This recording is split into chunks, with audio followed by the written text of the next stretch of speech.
yes! Oh yes!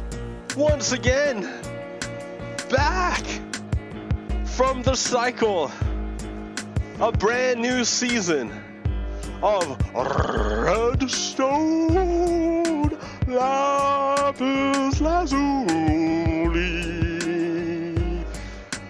Oh, hi, hello there. Hi. Yeah. Did you really think I was gonna go anywhere? Like, did you really think fascism was defeated because Donald Trump was gone? Donald Trump, like, finally got kicked out of the Oval Office? That is the most optimistic stuff in the world. I mean, you can make TV shows of that kind of optimism.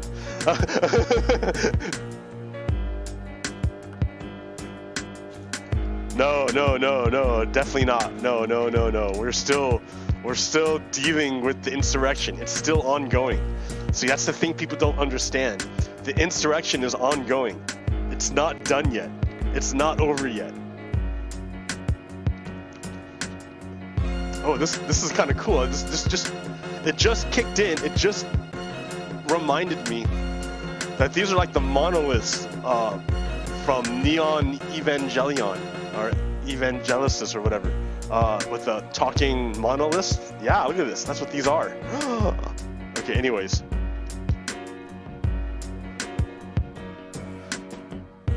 I still haven't gotten that dragon egg out of that place yet, but I don't know what I'm gonna do with it once I get it out. Anyways, yeah, I'm chilling here at the end because it's not the end. Oh, look. I'm back in my bed.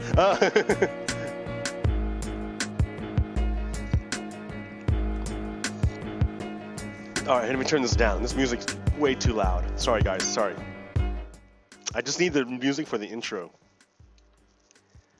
And, like, it's the same music I've had forever. So, like, I got a remix. And I'm afraid to get any more remixes because I don't know if I could, like, swing it. Like, with the what's it called? With the copyright police. Because the copyright police are not even real police. They're machines that look for bits of code. and so, even if you have, like, just a tiny fragment of a song, they'll record it as the whole unadulterated song and then flag you for it. And it's so annoying to have to fight it, and, you know, every single time. Oh gosh, it's so annoying. So I'm afraid to get new music because then I'll have to do it again a bunch.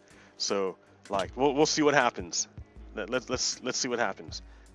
I'm also afraid of just playing copyrighted music and just being like, oh well, you know, if it doesn't work, it doesn't work, because a lot of this is stream of consciousness. Like, I don't necessarily know what I'm gonna say before I start the show. Like, none of the times do I really know what I'm gonna talk about before I start the show. When I get here, it kind of just comes, you know? And so if I were to lose it, it's kind of a big thing because there's no way of getting it back. Because I never had it to begin with.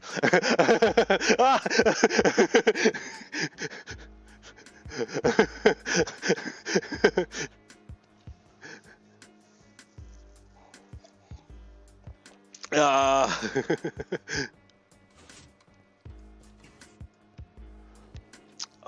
let's go away from here. I hang out at my base a lot. But here, let's get some perspective.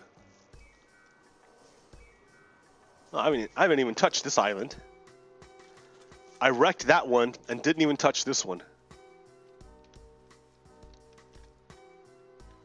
Here, let's go see if we can repopulate this island with trees.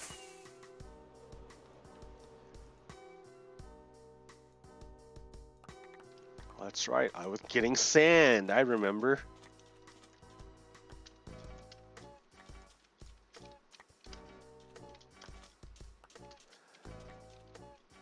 Here, there's their one tree. We're gonna use this one tree here. Oh, this one here. This one here too. All right. Two trees. Oh, this one here. 3. And this one doesn't have any dirt to rest on. No floating trees. Oh, look at 4. Okay, that's enough.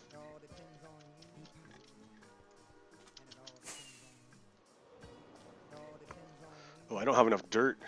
Look at that. Not enough dirt.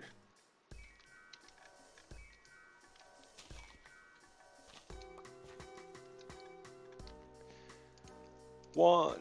There we go. Let us plant trees.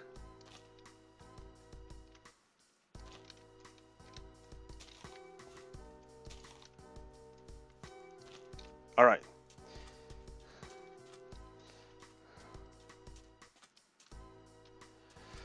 I have way too much content to talk about. Because like I said, right? We just witnessed a coup, an attempted coup, and it's like the third iteration of the attempted coup.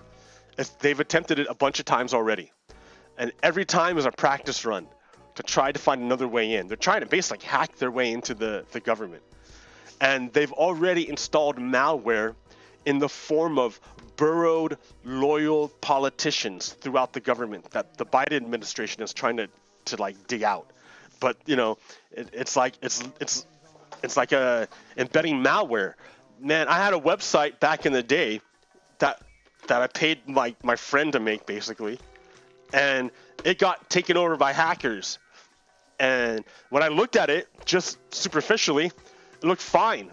There was nothing in it, right? But if I looked into the source code, there was all sorts of, or into the code, the HTML or whatever.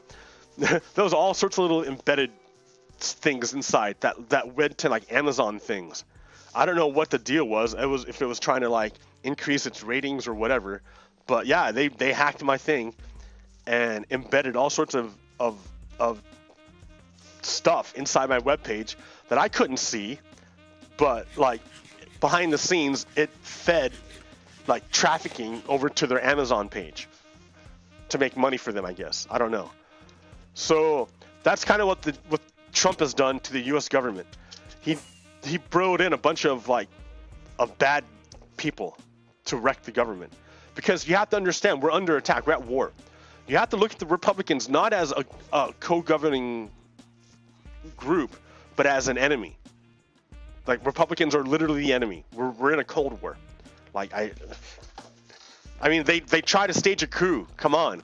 The only reason why Mitch McConnell is pulling back right now is because the money is starting to get upset. Because Mitch McConnell, before he represents the Confederacy, he represents big money, the rich, the elites, the people, the top 1%. More than anything else, he represents the top 1%, even more than the Confederacy. So the top 1% saw what was going on with the coup, and they didn't like it. So they started withdrawing their money. They started saying, we're not going to donate to any senator or any congressperson who refused to certify the election. And it's starting to pick up steam. More and more private entities are refusing to donate money to the Republican Party. Well, that's how they get their money, is that private businesses bribe them to pass favorable legislation. And if they stop bribing them, then they don't get money. Then what's the point of being in politics if you're not going to get money? According to the Republicans, right? Like, it's not a both sides thing. Like, the Republicans, like fascists, want you to say both sides are the same, but it is not true, right?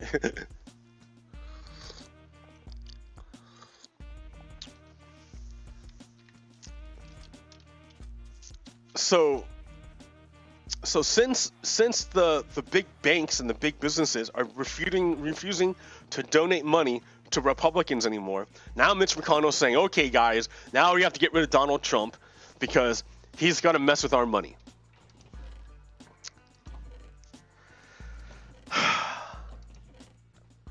But basically, other than that,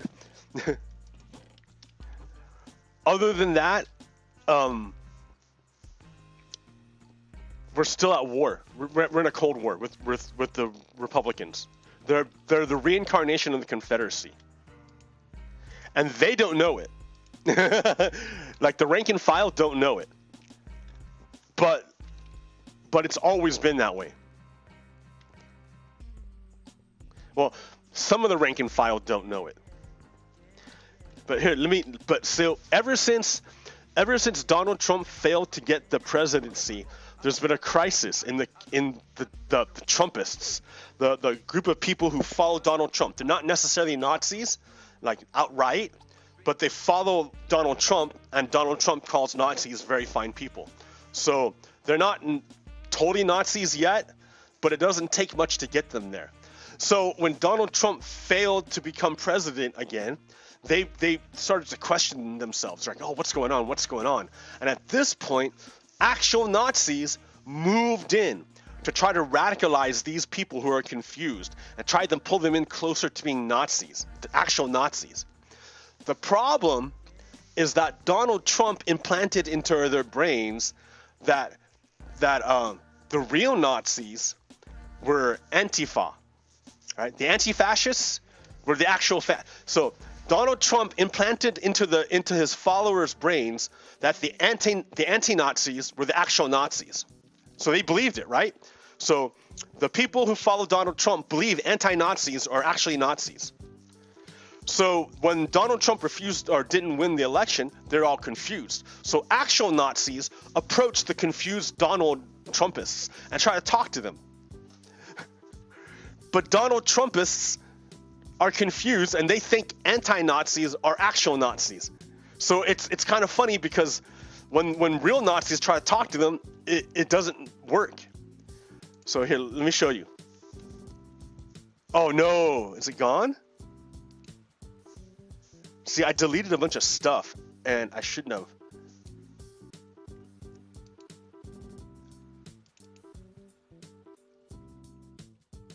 Where is it at, dude? Why isn't it popping up?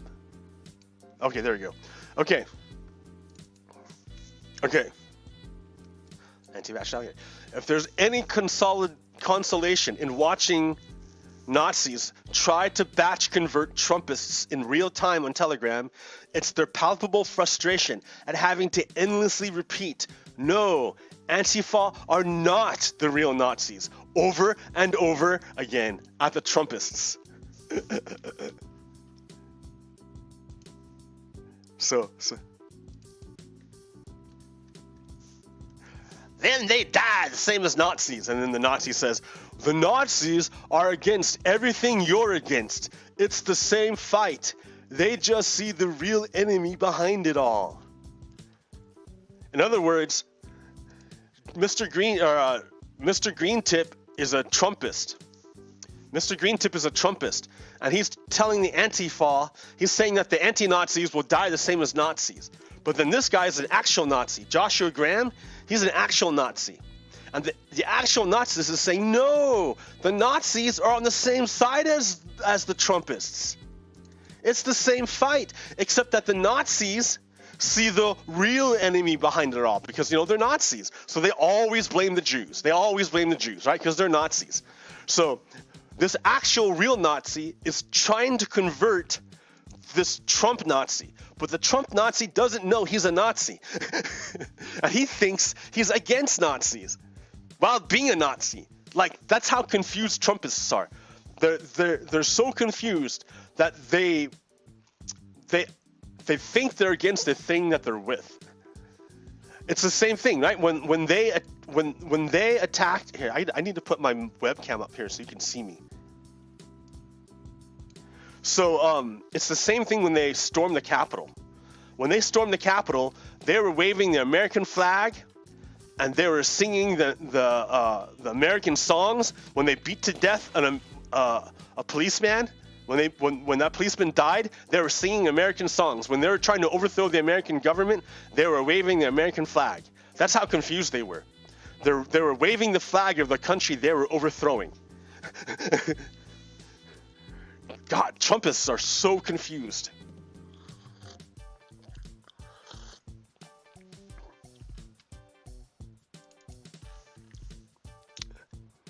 So Mr. Greentip is like, kill Antifa. They are the real Nazi party. And Jeffrey B., actual Nazi, says, no. The Nazis were fighting the same people who are doing this to us now, right? The Nazis were fighting Antifa. They're not the real Nazi party. The Nazis are the real Nazi party. Come join the real Nazi party. That's what they're saying. Because these are all Nazis trying to convert real Trumpists over to the Nazi party. So CEO of patriarchy. Antifa are Jewish communists and Nazis are the complete opposite. Stop comparing them. I'm not Jewish. I might be communist, but I'm not Jewish. But yeah, I'm the total opposite of Nazis. He got it right. So Trumpists are calling anti-Nazis Nazis, and Nazis are getting mad. They're going, no, dude, those are anti-Nazis. We're the Nazis. Come join us. We say the same thing. Come join us. Oh, dude. Okay, there you go. So Roy, who's a Trumpist, is saying, keep that Nazi shit out of here. And then White Hat, who's an actual Nazi, says, we Nazis are a proud part of the Telegram community. You see what I mean? The Nazis are trying to convert Trumpists into the Nazi party because they believe the same thing. They both hate anti-fascists. They both love Trump. They both love fascism. So Nazis are just trying to make, the Trumpists are confused fascists. And the Nazis are trying to clarify things, saying, all right, look at Nazi, or look at Trump person. You're a Nazi. Let me show you why you're a Nazi. You hate minorities. Nazis hate minorities. You hate democracy. Nazis hate democracy. You love the concentration of power and wealth. We love the concentration of power and wealth. You want Christianity. We want Christianity. Sure. We're the same thing. Nazis and Trumpists are the same thing. But Trumpists are confused. They're like, but I was told the anti-Nazis were the real Nazis. I don't get it. You see what I mean? Oh, gosh, it hurts their heads. I feel bad for them. They're messed up in the head. They are messed up. They are messed up. You want to see how messed up they are? Look at how messed up they are. So this person here believes firmly in everything that was told to her by Trump. She ate all the lies. Donald pooped on a platter and she ate it all up and said it was caviar. This is what it did to her. President Trump. Oh no! Where's it at? Oh, I have to put it back up here. There we go, okay. She ate all of Donald Trump lies like caviar.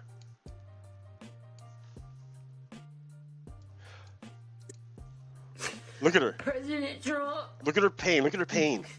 If you see this, please save us. Please save.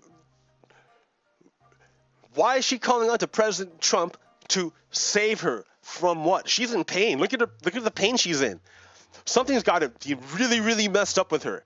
Something's got to be really, really messed up. Something's got to hurt her real bad. What is it that's hurting her real bad? Why is she in so much pain? I don't even see our American flag anymore. Biden is talking with some kind of crazy flag. What is she talking about? I have no idea what she's talking about. What's wrong with the American flag? Why can't she see it anymore? Something's kind of messed up. I think something's real bad. She's asking Donald Trump for help because she can't see the flag anymore. This is America. This is our land. Now, wait a minute. Who's our land? Who's this us we're talking about? Who's this us that you're talking? I don't think you're talking about me. I'm pretty sure you're not talking about me. I'm real certain she's not talking about me. So she's saying what? That this is not that she's basically saying that I'm not wanted here. Remember my whole thing about negative space? See the negative space? Let me keep this up. And I'm gonna grab that negative space. That was a good thing. I remember that. That was awesome. Negative space.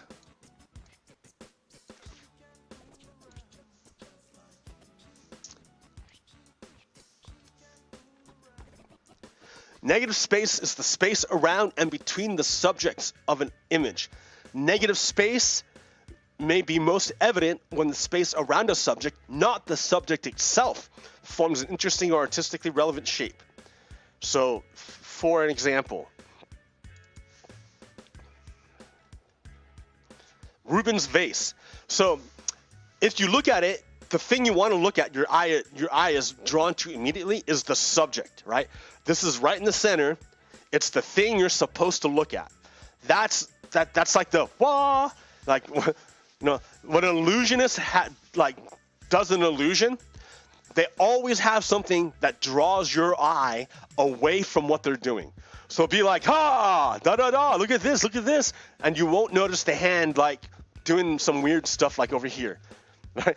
They keep you looking at this instead of this over here. So this is the same thing, right? Your eye is drawn to this so you don't look at the negative space. But if you stop looking at what they've given you to look at, if you refuse to look at what they've shown you and look at everything they didn't show you, then you see something. And here you see two faces. So in this example here with this woman here, what she's talking about when she says this is our America, this is our land, the subject here, when she says this is our land, what she's not talking about is whose land is it not? If this is your land, whose land is it not? So this is your land and this is not your land. or this is land that is not yours. This is land that, okay, this land belongs to you. This land does not belong to you. Does that make sense? So she says this is our land, but the negative space of it is that this land does not belong to you. That's the negative space of her statement. Do you get it? So let's keep going with that. And you can use this idea for everything. It's awesome.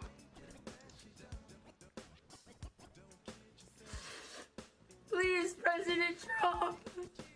Thank you. Please, I hope you have a plan.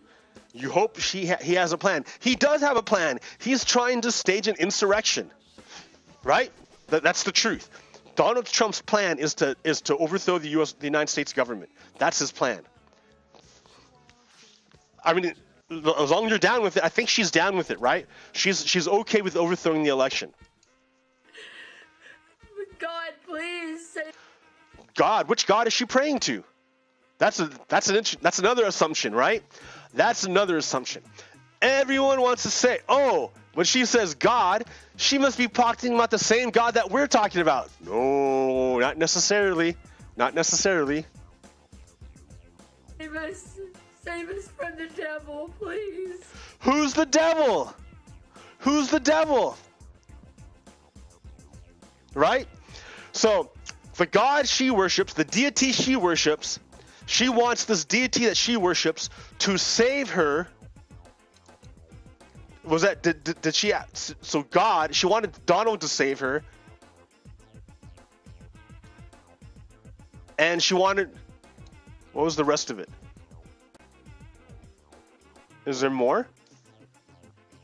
Save us from the devil. Save us from the devil. God, please save us from the devil.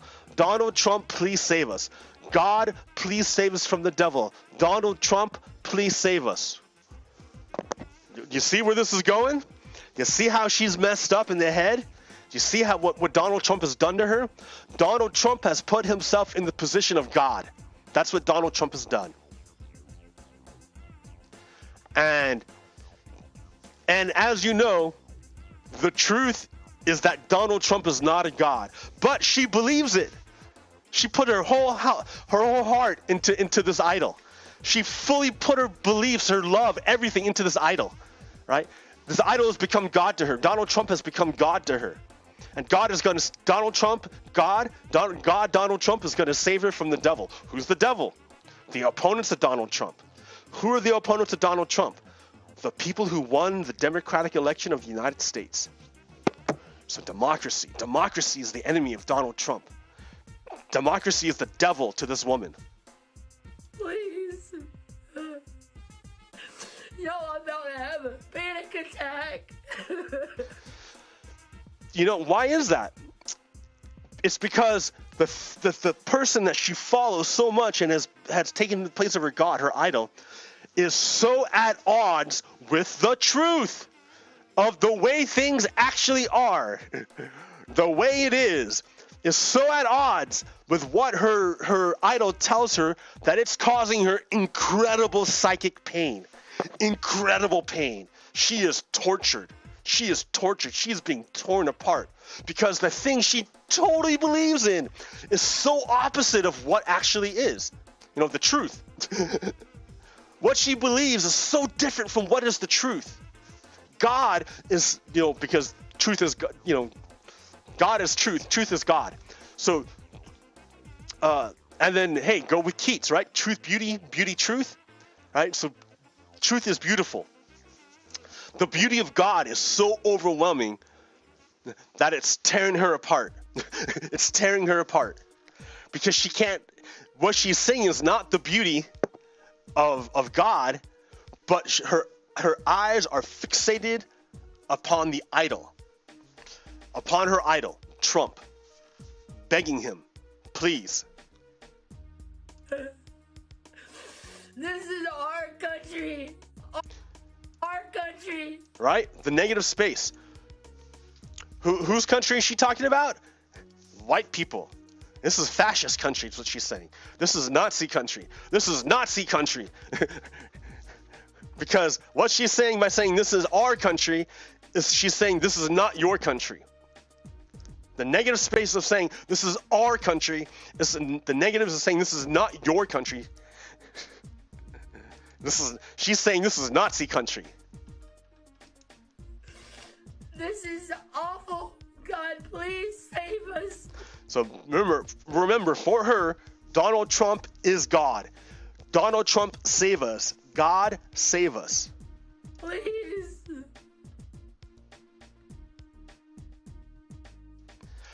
I feel terrible for that woman. It will do me no good to tear her down. It does me no good. She is already broken. Look at her. She's broken. That poor woman is ripped apart because the psychic, the disconnect between what actually the beauty of truth and what Donald Trump is showing her is so great it's ripping her mind apart.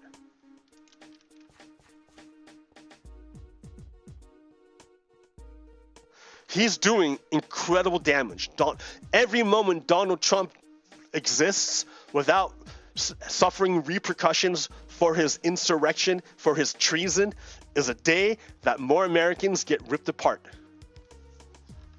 It's by design. It's not an accident. It's not like, oops, it's not an unintended consequence. This is by design. Donald Trump is doing, and the Republicans are doing this by design. Why? Because, again, I keep telling you, they allied with the Russians. Or rather, the Russians, more like the Russians are like an opportunistic disease.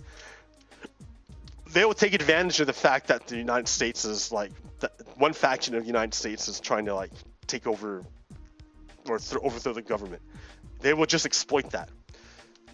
But yeah, the pain that she's feeling right now, here, I'm looking for something and I can't find it.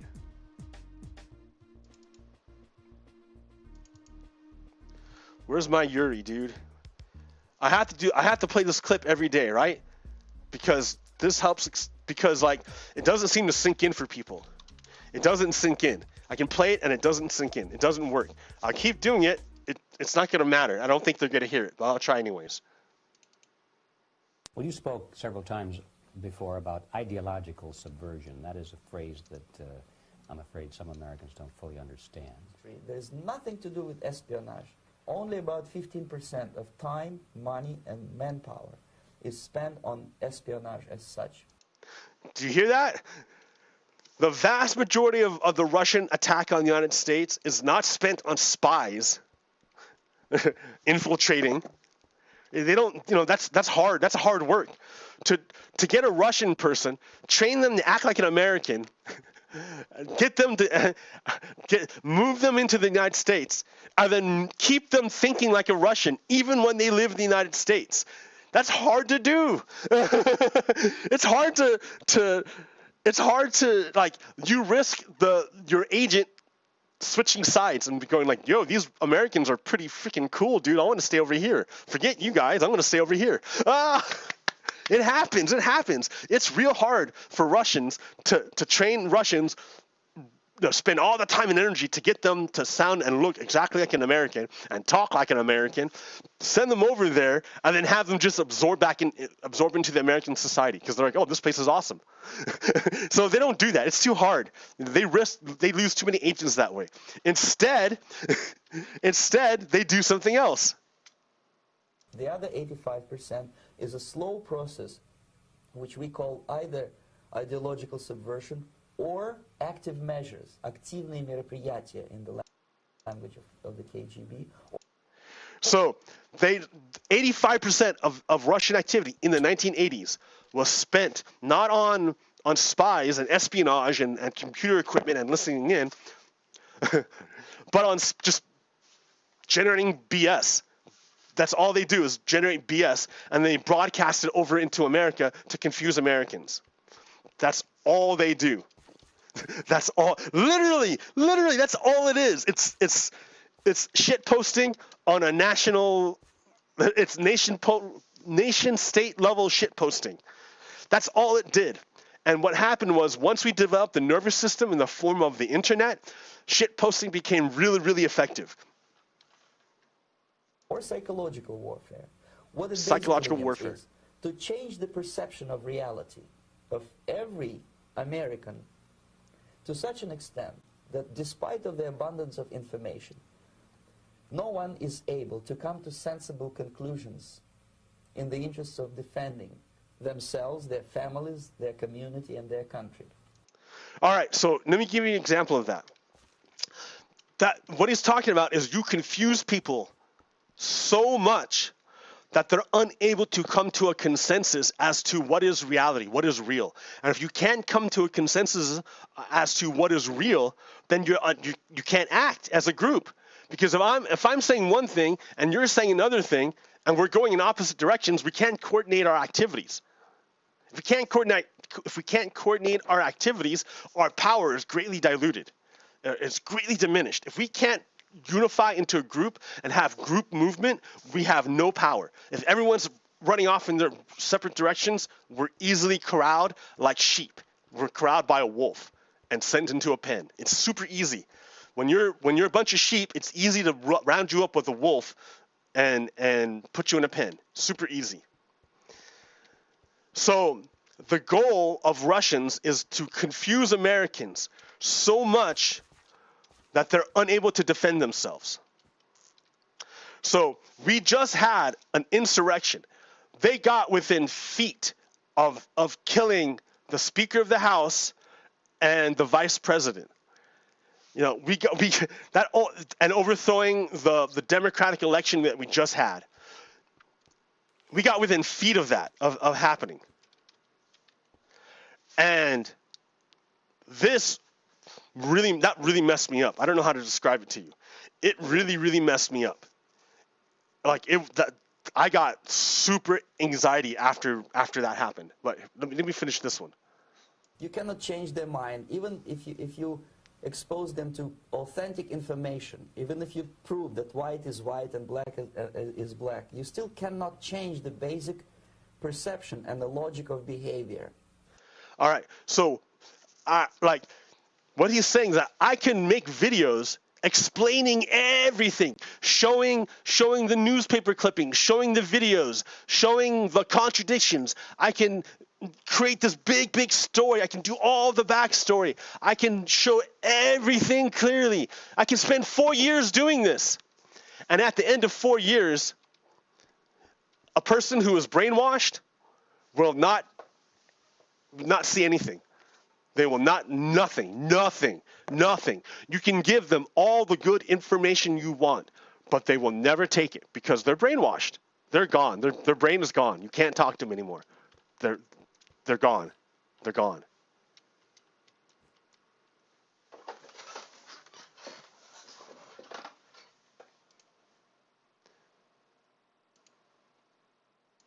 In other words, these people, the process of demoralization is complete and irreversible. To get rid society of these people, you need another 20 or 15 years to educate a new generation of patriotically minded and common sense people who would be acting in favor and in the interests of the United States society. The next stage.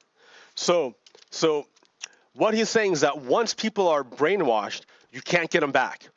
They're gone. You can't do it. Once people have lost the ability to see truth, then they can never get it back. You have to start all over again with a brand new generation. You've lost that generation. You know, when people aren't, because it's not just that they have the wrong information, and once you give them the right information, they're like, oh, okay, I see my mistake. I see how that was wrong. This is correct. Okay, now I get it. You can't do that. You can do it over and over and over again, and it will never sink in. So you could be like 2 + 2 = 4, and they'll be like, the person will say like, no, 2 + 2 = 5, and you'll be like, no, 2 + 2 = 4, and then so you'll be like, okay, we'll test it out. Here, I'll give you, you know,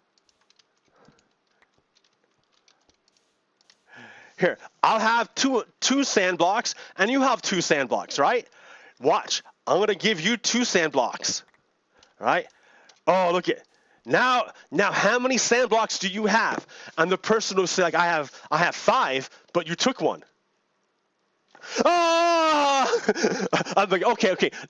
So how many did you have right now? And then they'll say, I have 4. I'm like, oh, okay. So let me take 2 away, and then I'll give 2 to me. How many sand blocks do you have? 2. How many do I have? 2. How many sand blocks are together? 5, but 1's hidden. You see what I mean? You can never, ever get around it. You can't fix it. You can't do it. They're gone. You can spend 4 years doing this and they will not get it. They're gone.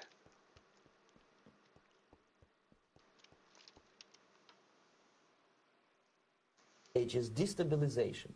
This time, subverter does not care about your ideas and the patterns of your consumption. Whether you eat junk food and get fat and flabby, it doesn't matter anymore.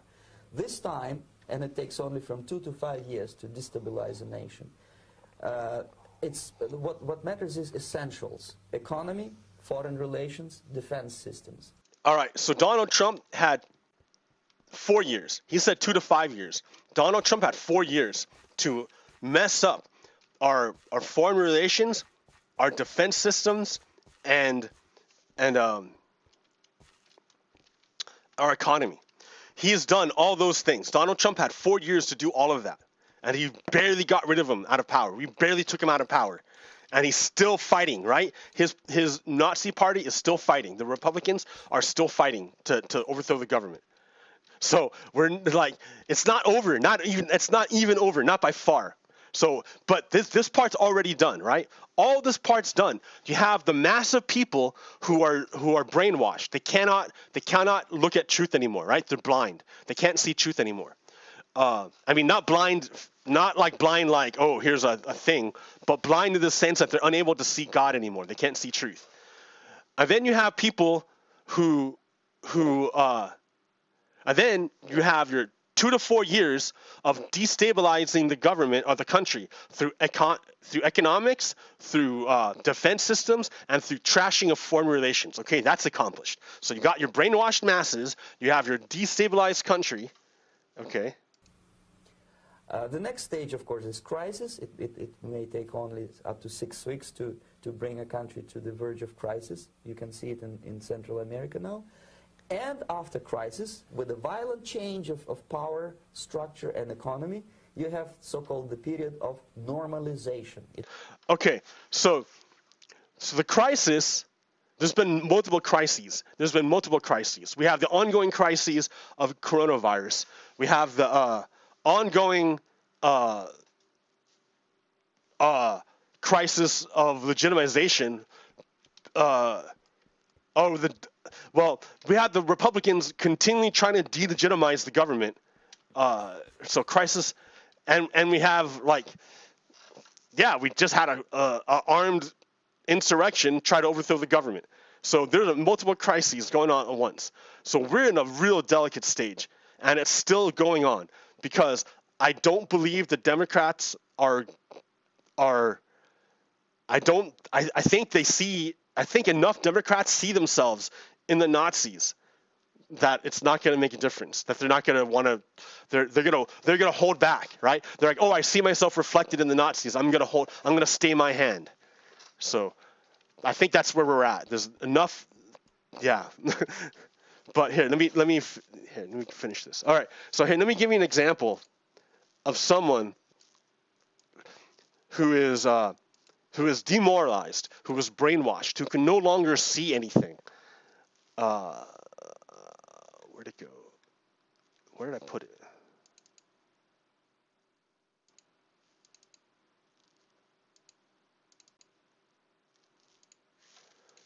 Red. I don't know what I did with it. I was real mad.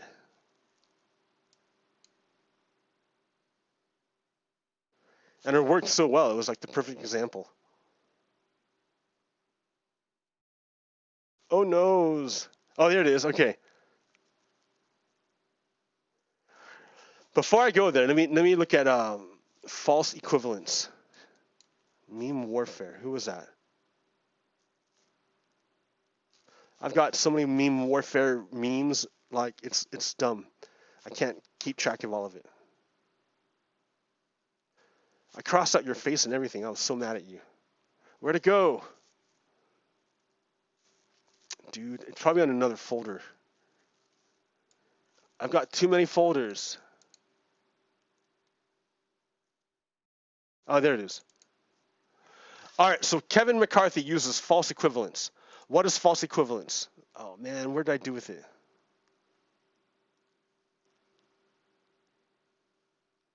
Where's my thing of false equivalence? I don't have it anymore.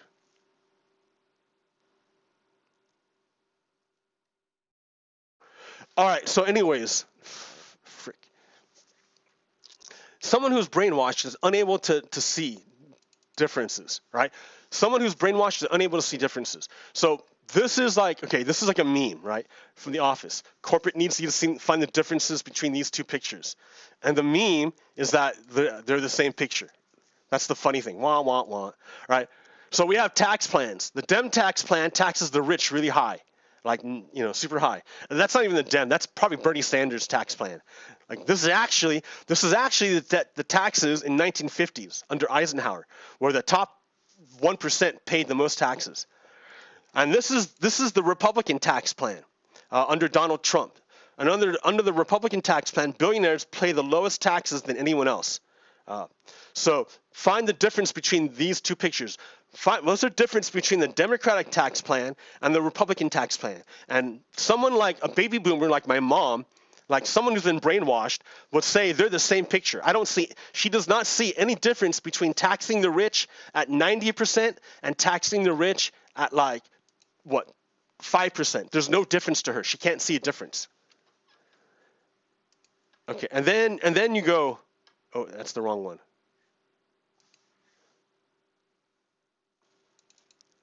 And then you got this one, right? Then you got Obama in a tan suit. And when that happened, the media was like, oh, big outrage. Oh, tan suit. Oh, tan suit, right? And then you have kids in cages. You have concentration camps filled with brown people, with illegal people, right? And those big outrage there, right? So when you ask my baby boomer mom, right, she said, oh, they're the same thing. It's the same thing, right? This is just as bad as Obama wearing a tan suit. It's the same thing, right? When you have brainwashed, when you're false equivalence, you believe Everything's the same. You are unable to see distinctions. You are unable to see them. So for her, for the brainwashed person, for the demoralized person, the one that Yuri is talking about, this looks the same. They looks the same. Okay, another example. So for the brainwashed person, people saying, we want the police to stop killing us, and people saying, let's overthrow the government so we can enslave people. To my mom, they're the same thing. Both of them are bad. They're both bad. They're the same thing. It's, no difference. They're the same picture. She doesn't see a difference here. Right? Because again, because these people, not just my mom, right? Huge swaths of baby boomers have suffered from this psychological damage, where they're unable to see anything anymore. Okay, and here's the thing. Here's the trick, right? Here's the trick. Here's the bing, right? Now what do we have here? We have a heterosexual couple getting married and a homosexual couple getting married. Right? What's the difference between these pictures? So for everything else, the boomer, the brainwashed person, saw no difference between the picture. To them, Nazis are the same thing as anti-Nazis. To her, Confederates are the same things as Americans who don't want to get killed. To the person who's brainwashed, high taxes on the rich is the same thing as low taxes on the rich. There's no difference. There's no difference at all. You can't see any difference. But remember what they do believe in, right? No matter what, Stephen Colbert taught us that baby boomers do believe in truthiness. The actual truth doesn't matter, but what they feel, the feeling is the real thing. That's the real thing. All this other stuff is irrelevant. What really, really, really, really matters when it comes down to it is what you feel, right?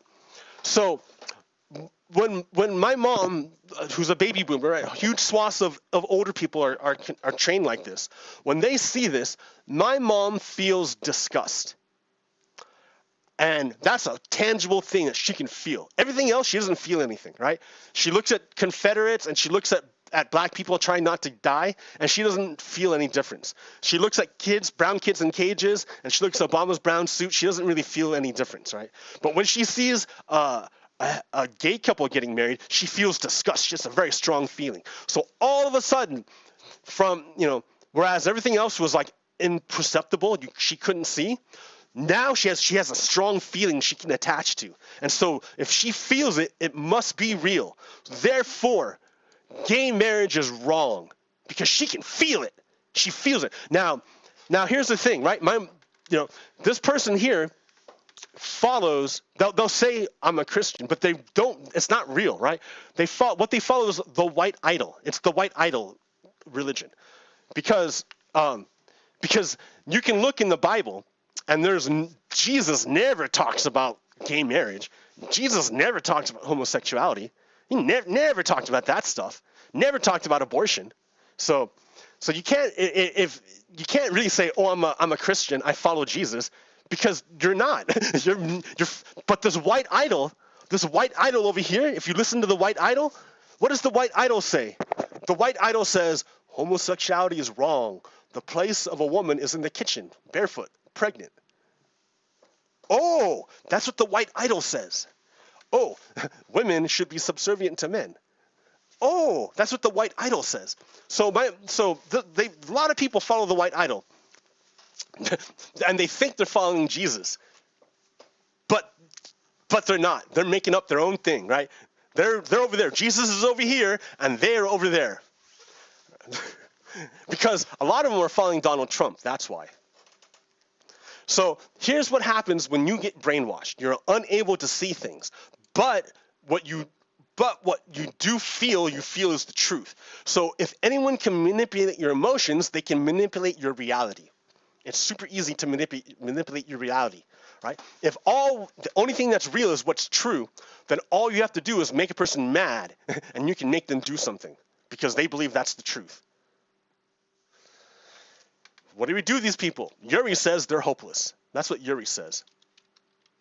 The Russian guy whose country developed this technique said this technique renders people worthless. That's what Yuri says.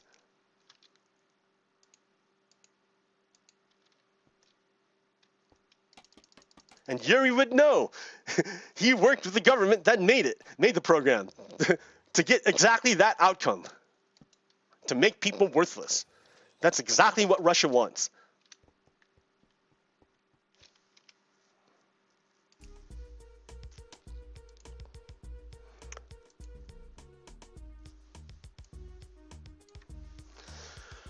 So, let's see. Actual Nazis getting mad.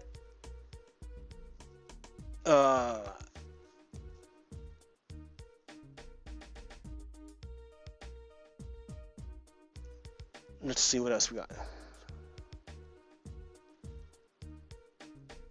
So here's the plot to murder Congress.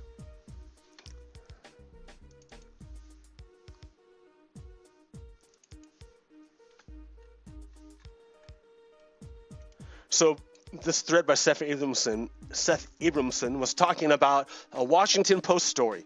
It says the U.S. files conspiracy charge against Oath Keeper leader in alleged plot. So while some members of the criminal conspiracy just uncovered wanted to execute arrests for treason, defined by the plotters as any meeting to certify Biden's victory, others clearly sought murder, planning to seal members of Congress underground and then turn on the gas. Quote, a ring of dozens coordinated their movements as they stormed the castle to disrupt the confirmation of President-elect Joe Biden's Electoral College victory. According to the Washington Post, as many as 30 or 40 plotters may have been involved in the January 6th operation. Don't be confused by these pro-Trump plotters' willingness to kill all of Congress. Their goal was to ensure that Biden was not certified as president and that the Trump presidency continued. Eliminating Congress would have allegedly given Trump grounds to enact martial law.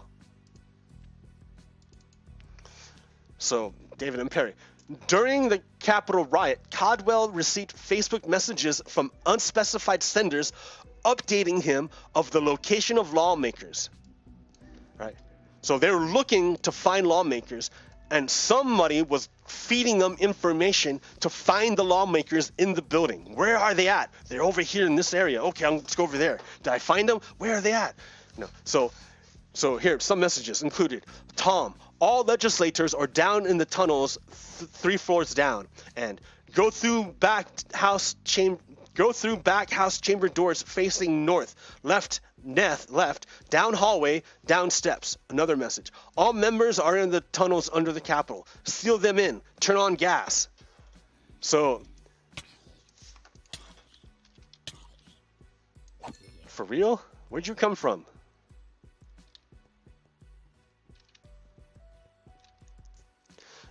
Anyways, all right.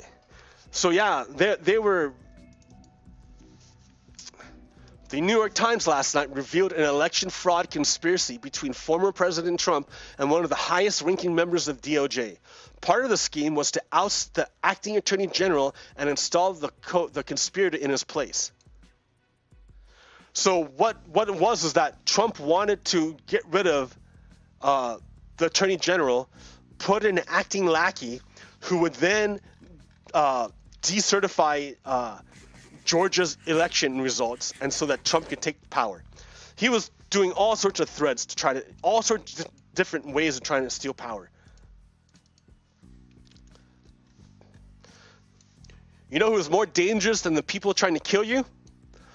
The people who tell you to look the other way when people are trying to kill you. And this person here, Ross Dowdat, is saying there will be no Trump coup.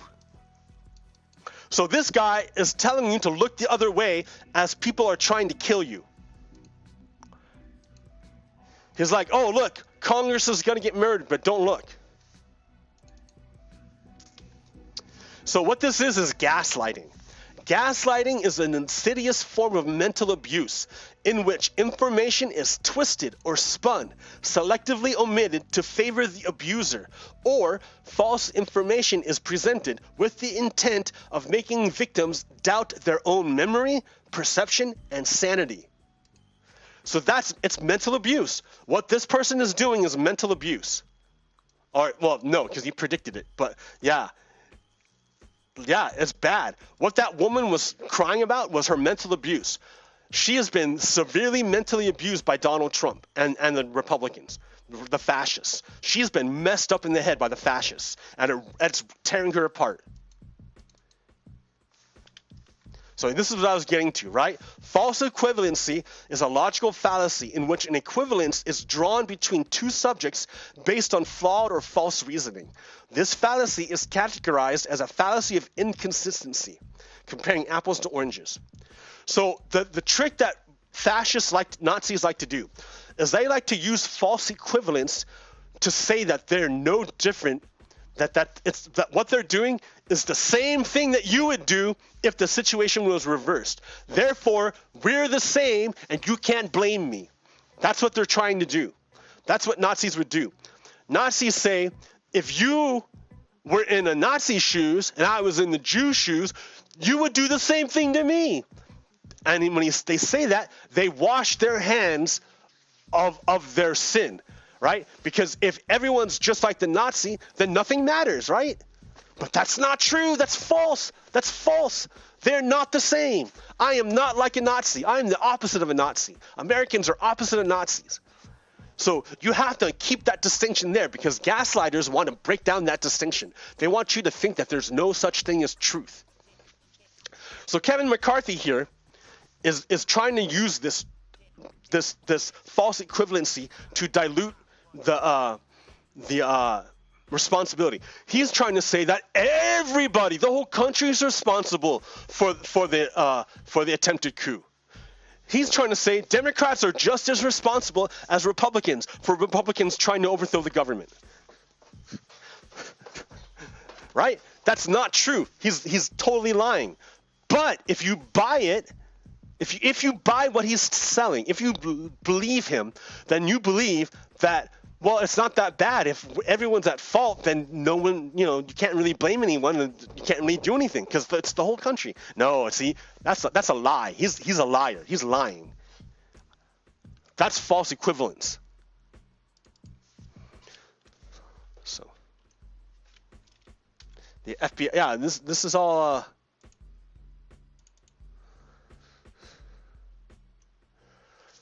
The Justice Department's top leaders listened in stunned silence this month. One of their peers, they were told, had devised a plan with Donald Trump to oust Jeffrey Rosen as acting attorney general and wield the department's power to force Georgia state lawmakers to overturn its presidential election results.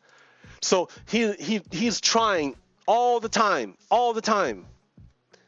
He met with Mr. Trump over the weekend, then informed Mr. Rosen on midday on Sunday that the president intended to replace him with Mr. Clark, who could then try to stop Congress from certifying the Electoral College results. He is trying to overthrow the election. Empty wheel. DOJ is at a really early stage in the investigation into the insurrection. They don't want to charge until they've got the evidence and don't want to tip their hand too early. So, yeah. So it has charged more than 125 defendants, but it's still going on. But here's the problem. It's still going on. It's super deep. It's really, really deep. Donald Trump Michael Flynn's brother told the Pentagon not to help the Capitol when it went under attack. So Donald Trump's dude stopped the Pentagon from reinforcing the Capitol when it was overrun by Donald supporters. Donald Trump stopped the Pentagon from defending the Capitol from Donald Trump supporters. And Donald Trump supporters tried to murder Congress.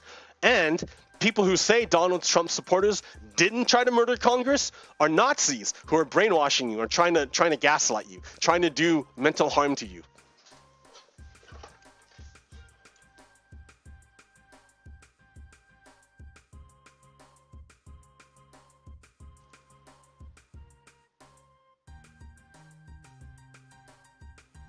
Here, what do I got here? I'm gonna just keep going down the road here.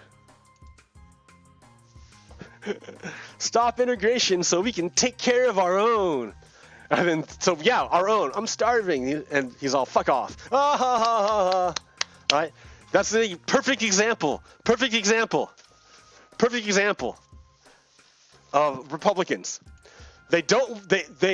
They want to stop immigration so we can take care of our own. But then they say they don't take care of our own. They give tax cuts to the rich because they're brainwashed. They're dumb.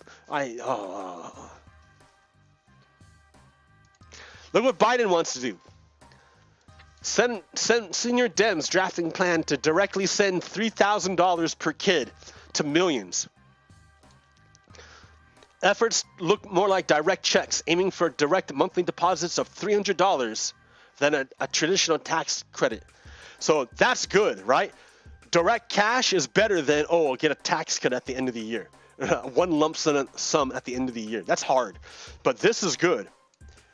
I like this. The other day, I met a single mother. She was 22, had 3 kids. Her 3rd kid came when she was on birth control. So, like, she was, and she had no help from the father, because if she was near the father, then the father could have access to her kids, and the fathers were violent. So she had no help. So this would be great.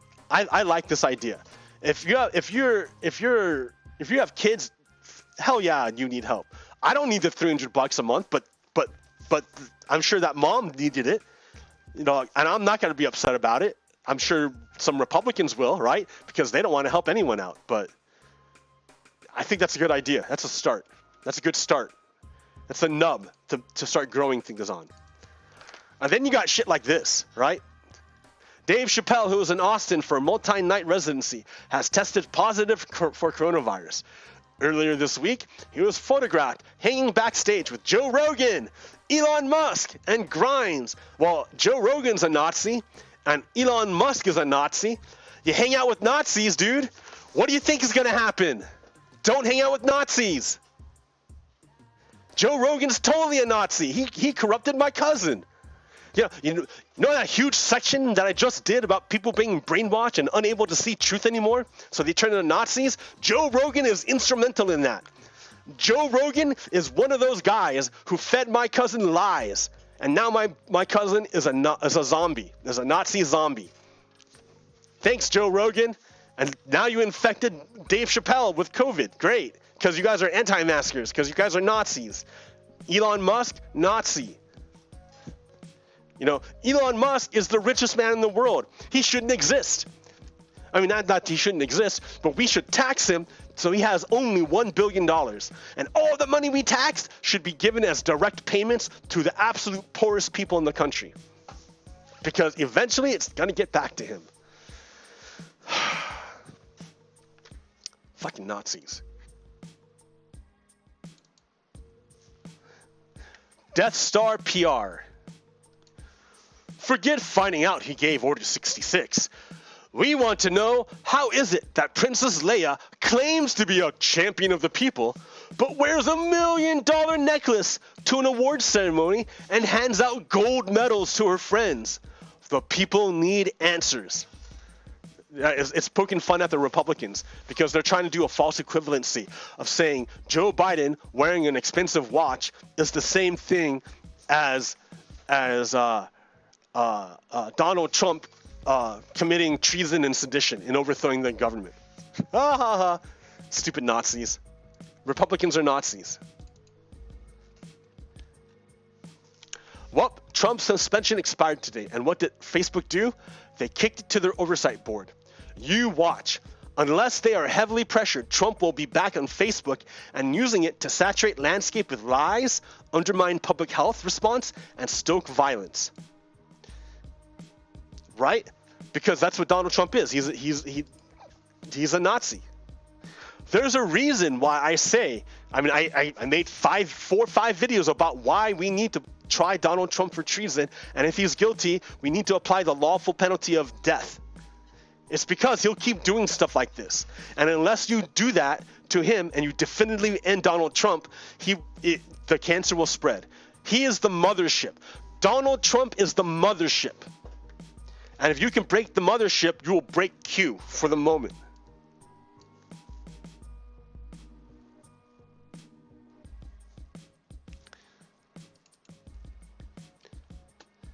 Donald Trump built a national debt so big, even before the pandemic, that'll weigh down the economy for years, by Alan Sloan. Thanks, Alan Sloan. But let's look at the graphs real quick. So here's the national debt under Obama. That's what he signed, right? And then candidate Trump says, I'm going to pay down the national debt over 8 years. And then here's what Donald Trump signed in his tax cut law. All right, so the debt's still going up, and now it's going up even more. This is COVID, and then now you can see the end goes up even higher because it's after the tax cut. Now the end goes up even higher. So here, where's that tax cut? I want to show that tax cut real quick. Oop, wrong one.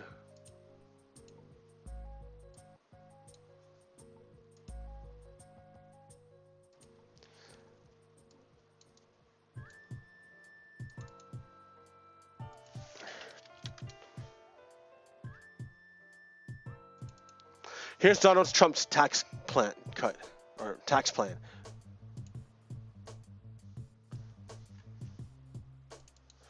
This is what this is in 2018. Donald Trump passed this tax plan so that the poorest people pay about 25% of their income. That gives them 75% of their income to spend on everything else. So if you only have like $20,000, that's a huge chunk. It hurts. Your fixed costs are way higher than it is for a rich person. And if you're the super richest person, you have the least tax burden. So the strongest amongst us under Donald Trump pay the least. The very strongest pay the least under Donald Trump. So Donald Trump wants to fix the tax problem by cutting money. So we're up here, and Donald Trump says, if we go down here, we're going to be up here, right? If we keep going down, we're going to be up here. And so a lot of Americans believe Donald Trump when you say when you have less money, you have more money. And the result is that our debt has exploded, right? Because, I mean, that's what actually happens. But for people who are brainwashed, as long as rich people have money, that means they have money. I don't know.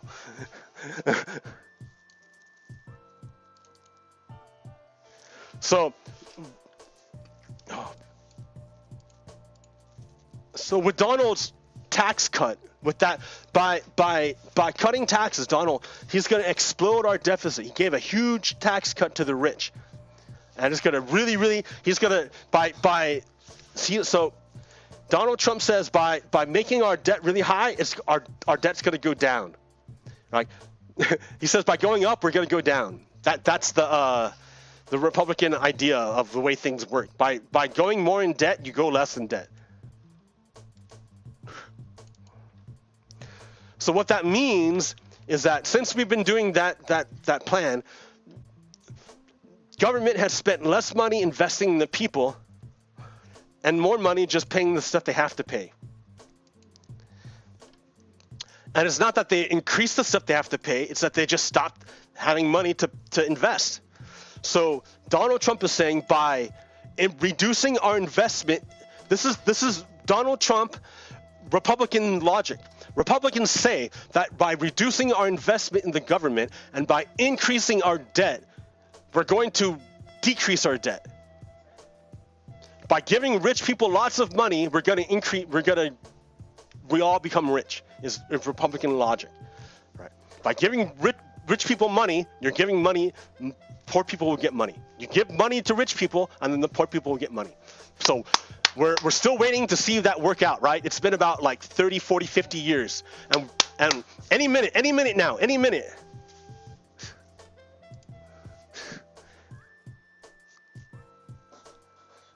Let's see. Yeah, bad job market coming up. Ethnic composition of cabinets in recent administrations. You'll notice that Clinton was 32 color, 68 white. Bush, it was a little less people of color and more white people. Obama, even more people of color and less white people. And then Trump, severely, lots and lots of white people, hardly anyone of color. And then Biden is the most people of color in the administration. That's pretty good, right? So we see a trend here. As Democrats become more diverse, Republicans become more white supremacist. So there's a nice trend there. So remember what Republicans say. 2017, F your feelings. 2018, F your feelings. 2019, F your feelings. 2020, F your feelings. 2021, but unity. They're the only ones who want unity. It's funny. Because Trump admits crimes that need rigorous investigation and prosecution. The handling of COVID and profiteering off death, the attack on the Capitol, Trump admits ties to Kremlin and organized crime, abuse of migrants at the border. We need to hold him accountable for these things. Look at the demographics in Georgia. 60% are white and 30% are black or African. 30% of the people in Georgia are African or are black, but they just elected their very, very, very, very first state senator that was black. Wow. Wow. Georgia must have a lot of white supremacy inside of it. So Arizona Republicans expanded and packed their state Supreme Courts a few years ago. Now South Carolina Republicans may do the same. So what they're doing here, if you see what they're doing, so lawmakers want to increase the number of Supreme Court or South Carolina Supreme Court justices because they want to pack it. They want to increase the size and fill it with Republicans. So Republicans are going to do this. The only question is, will Democrats do the same thing to the U.S. Supreme Court? Now, as you know, Republicans already changed the size of the court. They shrunk it under Obama, and then they increased it under Trump. That way, they can fit in. They can pack it. Republicans could pack it with Republican judges, and so the Supreme Court now is all messed up. The way the Democrats could fix it is by increasing the size of the court to like 20, 25, and then packing it with young progressives. And that would solve things for a little while. Because unless they do that, nothing that Biden does is going to hold up. Because everything that Biden does is going to get sued. Everything. Republicans are all about obstruction. They're going to teach the Democrats how to do it. Because Democrats are terrible at it. They don't know how to do it. Republicans are going to show the Democrats how you are a minority party. And it's working already, right? Mitch McConnell is already working his magic. So it's a test. Who wields government, right? Remember my story, my allegory of the gun? How do you know if the person holding the gun is a good guy or a bad guy? You look at where the bullets go. If the bullet goes into an innocent person and an innocent person dies, then you trace that bullet, and if it came out of the gun, the person holding that gun is probably a bad person. Right? Government's the same thing. Government is a gun. You see what the government, if you want to know who controls the government, you see where the policies go. So if the policy for the Supreme Court does not expand it and pack it for the Democrats and instead preserves it, saves it so that the Republicans can do it, then you know the person holding the gun, the government, is not necessarily on your side. They're probably on the other side, and they're wearing a mask. If they don't pack the courts and they're saving the courts so that the Republicans can pack it when they get their time, then that means the person who's holding the government is saying, "Oh yeah, I'm your friend," but they're not really. They're the friend of the person. They're just holding it until they can get back. So that's one way of noticing, right? So remember, the Civil War ended in 1865. For the sake of unity, the South was forgiven and allowed to lie on. complain about, and make demands of the victors. Never feeling the weight of justice then, they bided their time and tried it again 150 years later. That's where we're at now. The Confederates are back. There's no nothing about it. What's this one? I'm not trapped in here with you. You're trapped in here with me. Arrow of causality. They don't want to kill people because they believe the people that they're killing are satanic, cannibal pedophiles. That's not why they want to kill them. They believe that the people over there are satanic, cannibal pedophiles because they want to kill them. So Q's like, who do I want to kill? I want to kill them. They must be satanic, cannibal pedophiles because I want to kill them. You see how easy that is? Because when all you go by is what you feel and you have no truth, it's easy to manipulate you. Like, I feel great disgust at this person. I feel such great disgust, I want to kill them. That must mean that they're satanic, cannibal pedophiles because I feel this disgust. They must be really evil because I feel disgust. Therefore, the truthiness, because it's truthiness is all I care about, I'm going to go with that because it feels true. And when you get, it's super easy to get manipulated.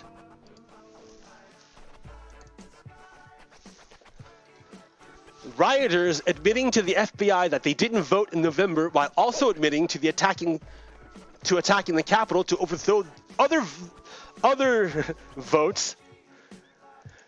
Okay, hold on. Rioters admitting to the FBI that they didn't vote in November, also admitted to attacking the Capitol to stop the vote of people who did vote. It's like, I didn't vote in the election, but I went to the Capitol to stop the counting of the votes of people who did vote. What does that make you? A traitor. Apparently unaware that a public video admission to criminal conduct at the U.S. Capitol could strip him of the right to vote, Mr. Jackson oddly explains that he has learned a lesson from not voting in 2020. Because I thought my vote didn't count. That's what you get when you listen to a liar.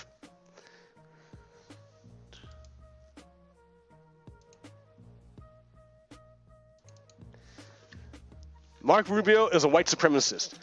A radical leftist agenda in a divided country will not help unify our country. It will only confirm that. Oh, let me fix that. Oh, hold on. Shit, dude. It's 74. Dude. Fucking. I can't let that go. Mark Rubio is evil.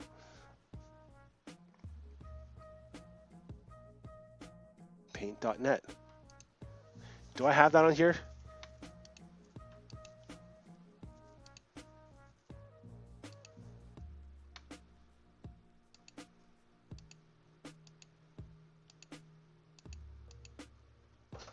Okay, let's fix this.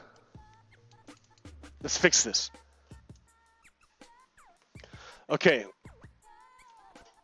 add a layer. Got a pencil, red, fix this part right here. This is false. This is incorrect. Here, let's look on my other window. Let me ask Bing. Hey, Bing.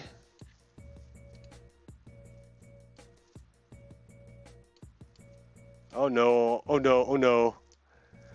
Too many windows, Rob. This isn't like, what are you doing? This isn't there we go. Okay. All right.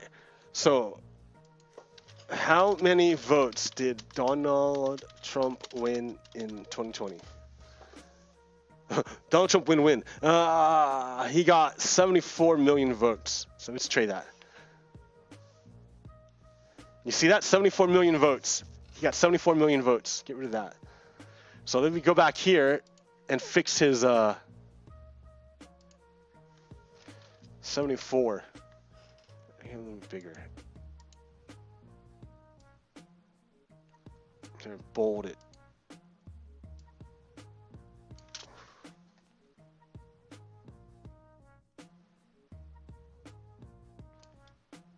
There. 74 million votes. So a radical leftist agenda in a divided country will not help unify our country. So let's look at the negative space. A radical righteous agenda in a unified country will help divide our country? I'm trying to understand. I don't know who the radical leftist agenda is that he's talking about. But I don't know what he's talking about. It will only confirm 74 million Americans' biggest fears about the new administration. What is their biggest fear? It will confirm it, huh? What is the biggest fear? Let me ask. Let me ask Bing. Hey, Bing. What is biggest fear Republicans have of Biden? What is the one thing that Republicans fear from Biden? Let's ask. So the thing that he fears is naked power grabs. So he must be terrified. The thing I fear most is naked power grab, right? This guy right here, he must be terrified of the attempted coup. He answered this November 2020, right? So this is pre-coup. All of these are pre-coup.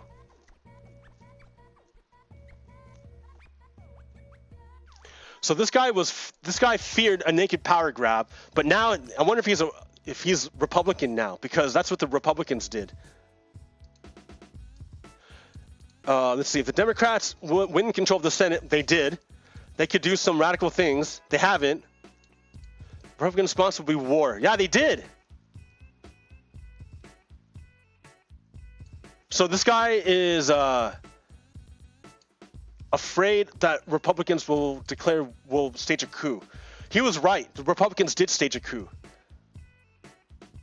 So Alex Mann was correct that he was afraid that Republicans would stage a coup, and they did.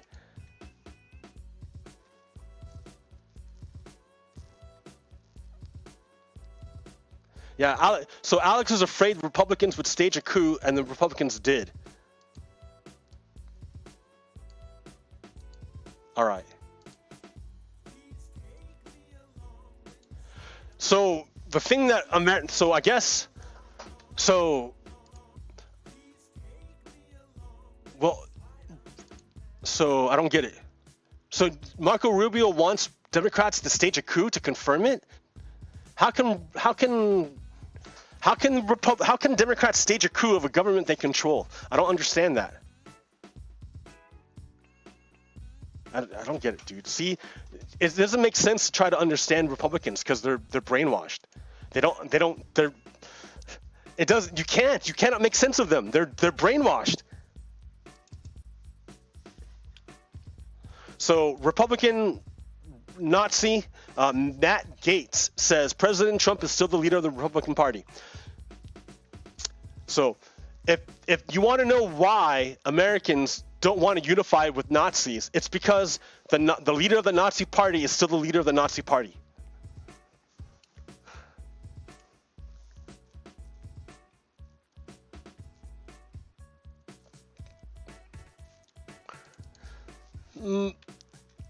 Michael Flynn's brother was on the call and resisting emergency pleas for the National Guard when the Capitol was under attack January 6th. The Army falsely denied it for weeks. If you ask Mike Flynn on a scale of 1 to 10 who's going to be the next president, I'll tell you that it's 10, and it's going to be Trump. That's Mike Flynn on December 9th, 2020, after the election was over. So Mike Flynn knew about the coup, the upcoming coup attempt. He knew about it. He was on board with the coup attempt.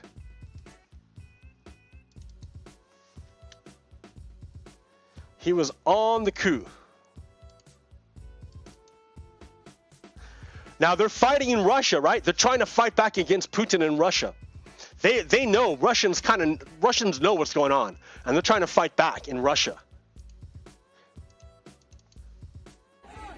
This is what it looks like in Russia.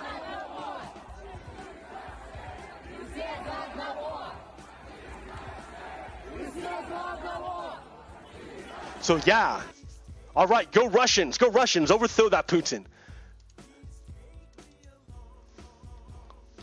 The Russian people are furious at the corruption Navalny exposes. But as long as the West is happy to do business with Putin and his mafia, they can turn the country into a prison while still enjoying the rich life. So there was a little country called Belarus. It's the same story that happened with Ukraine and the same story that happened with Georgia. Belarus is really close to Russia, and Belarus wants to move closer to the EU, to democracy, and move away from the autocracy of Russia. But Russia doesn't want Belarus to go away from them. So Russia put their fake candidate into the election, into the Belarus election. But the Russian candidate lost, and the democracy candidate, Navalny, he won. So what did Russia do? They tried to poison him. They tried to kill the guy. And he didn't die. He lived. He survived. So he went back to Russia, right? He went back to Russia, and when he landed, they arrested him again, and they just made up stuff. So this is the president of Belarus. He won the election. All the people want him to be president. He won the election. He went to be the president, and Russia tried to kill him. And then they kidnapped him and put him in prison. So all the people of Belarus are rebelling. They won't accept the Russian government. And now the people of Russia are rebelling against the Russian government too. Right? Look at there's your Russian version of the Russian shaman.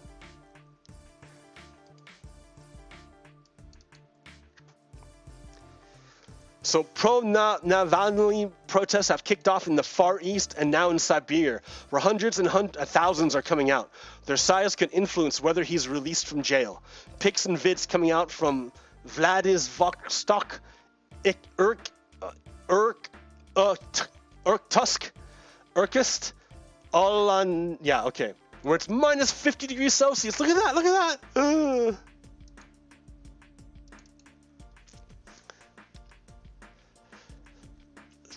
Just the Russian police just come and arrest people, just standing there. They just get arrested just for standing there.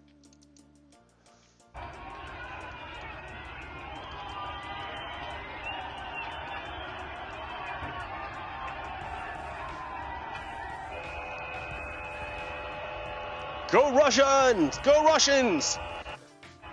Overthrow that Putin.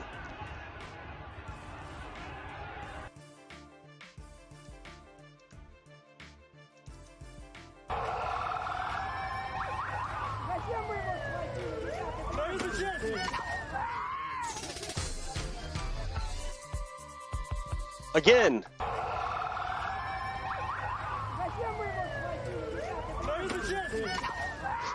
ACAB. ACAB. Cops are dicks. Yeah, look at that. Protesting in minus 50 degrees. Forget that. No way. That's hardcore. Oh, yeah, look at this one. Putin's thugs arresting someone who has an asthma attack and is unconscious. Human rights violations. So basically, if you're having an asthma attack and you're unconscious and you're under arrest, you're dead. You're dead. This guy's dead. The police killed this guy. You're watching a snuff film. Наручники сейчас вот самое важное. А зачем? Куда вы ему наручники надеваете? Он никуда не денется. Вы что делаете? Вызывайте скорую. Сейчас. Look at him. He can't breathe. He's not breathing, and they're handcuffing him. Да вы ему ногу сломаете. He's gonna die. He's like turning blue. Господин старшина, ну вообще. And they're locking him up. Как ваша фамилия? Я аккуратно все делаю. Признайтесь. Вы как аккуратно делаете? Человек умирает на глазах у вас. Вы охренели, что ли? Как ваша фамилия? Скорую быстро вызывайте. Вы чё? Look at that. He's totally unconscious because he can't breathe because he's having an asthma attack, and they're. Oh no, they uncuff him. No, that's good. Нас четверых задержали, у одного парня астма, на это не обратили внимания, он сейчас умирает прямо в Казаке. У парня астма, он об этом сказал, что у него астма, он сам.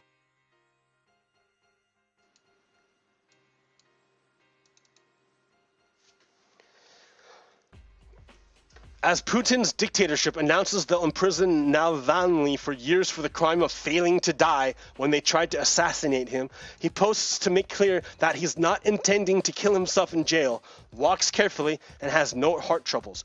So he's telling his people that, like, if I die in prison, it's because these guys murdered me.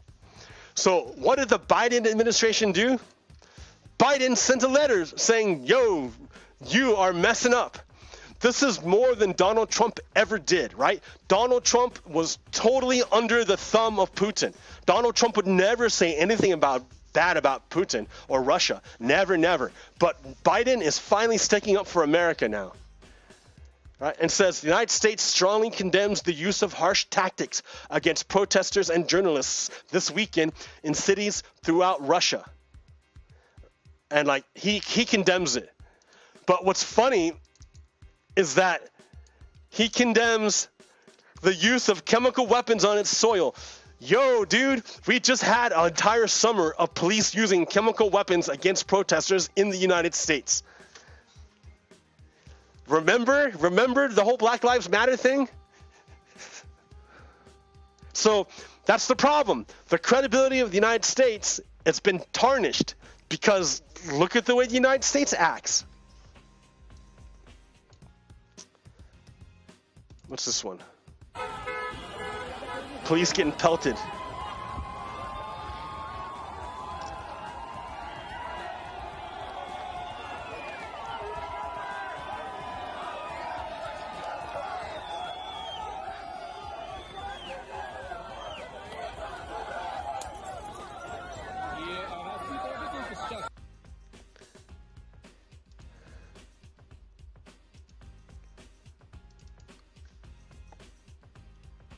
Oh, this is a big one. I can't read it all. I don't want to read it all. Newt Gingrich uses Nazi projection. Progressive left's influence over academia is real. According to the university website, a course at Washington and Lee University for fall semesters, I think he's lying. Oh, it's Breitbart, so it's a bunch of shit. Yeah, so he's using projection.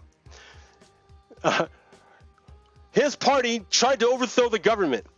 And he's now saying that the left is trying to overthrow the government. This is another example of what the Nazis do. When you no longer believe in truth, then what feels true is substituted for the truth. And if that feels true to you, then you'll go with it. You'll eat it. The FBI is investigating a claim that a Pennsylvania woman who rioted at the Capitol on January 6th stole a laptop from Speaker Pelosi's office and intended to sell it to the Russians. She appears to have fled. So she broke into the government, stole a laptop from the office of the Speaker of the House, and tried to sell it to her enemies.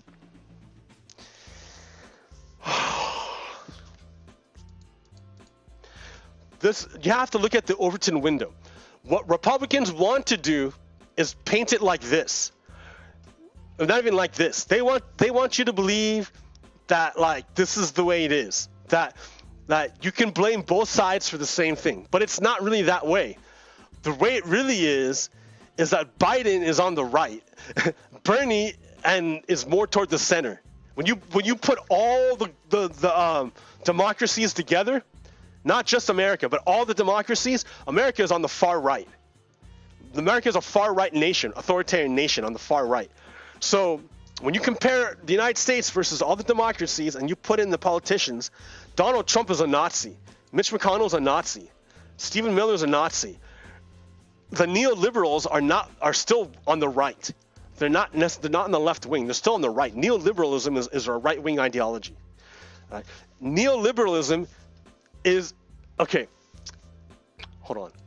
So remember how I told you that history, this moment in history, is the working out between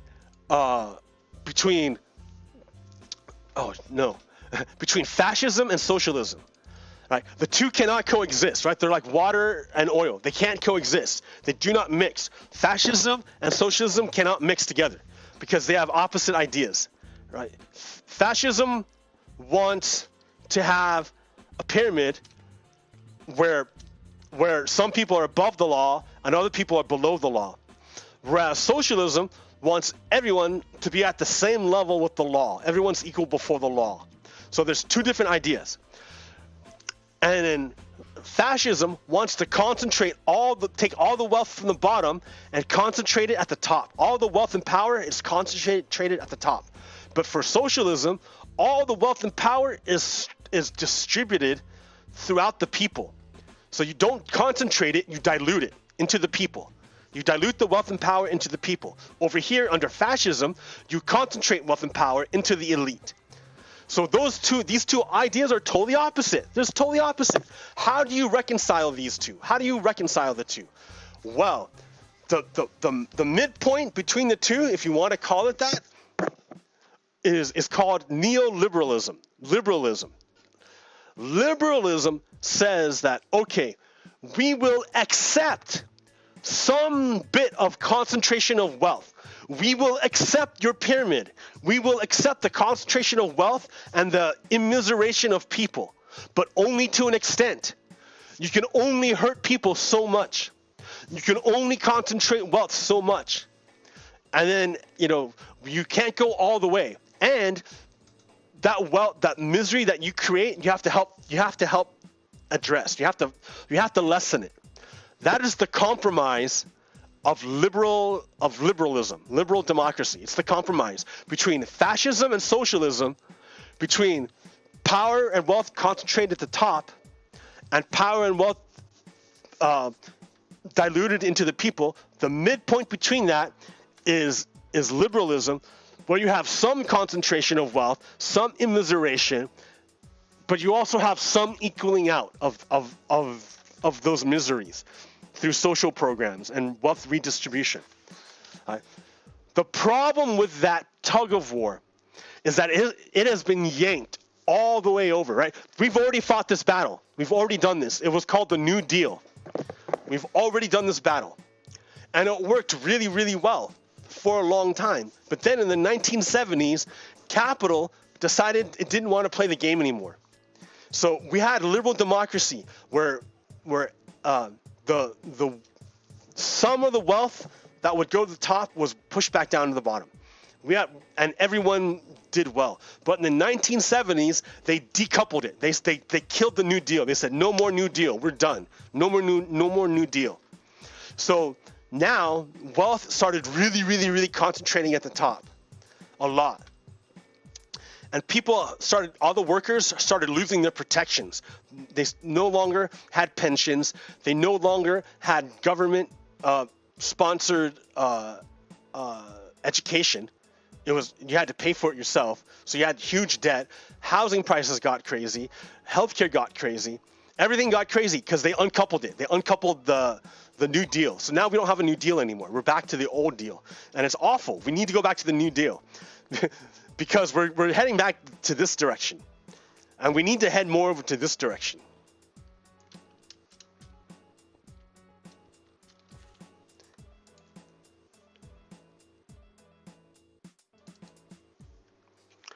One of the biggest things I learned last semester is that the vast majority of poverty in the United States is completely fixable. Our elected officials allow millions of Americans to live in poverty and make the decision not to fix it every single day. Because if you fix poverty, then you destroy this system, the fascist system. To fix poverty, you have to stop concentrating wealth. Right. How many homeless people does it take to make one Elon Musk? Because he concentrated lots of wealth. But that wealth doesn't come from nowhere. He had to take it from somewhere. And that came from the poorest people. How many poor people, how many homeless people does it take to make one Elon Musk? How many Elon Musks does it take to eliminate homelessness?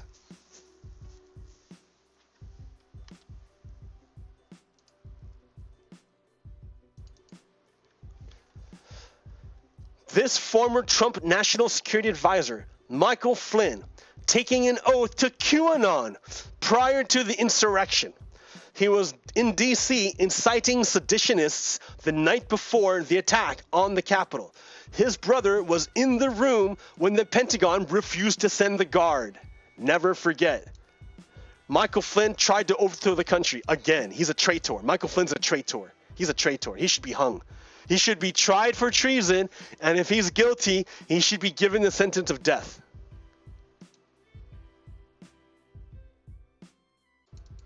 Because remember, a failed coup attempt without consequences is just a practice run. They'll just do it again. Remember when Republicans blocked the election security bills while crying about election security, and then rat-fucked the post office during a deadly pandemic to keep a mobster in power, and then tried to kill the vice president and the speaker, and then blamed you? That was now. That's right now. That's happening right now.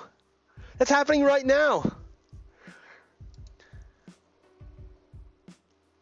So, what we need to do, like, here we go. Listen. The whole point of unifying is to unify against something. Coming together, overlooking inconsequential differences to effectively counter something else. Republicans whining about the divisiveness of our newly functioning government are demonstrating themselves to be that something else that we're unifying against. What's that something else that we're unifying against? Fascism. We're unifying against fascism. And white supremacy. So Americans are unifying against white supremacy. So the people who are complaining about divisiveness are the white supremacists who are being cut out of the unity that we're making. So white supremacists are complaining that that they're not being unified with. White supremacists are complaining they're being cut out. What does white power look like? 15 states with 38 million people combined elect 30 GOP senators, while California, with 40 million residents, elects 2 Democrats.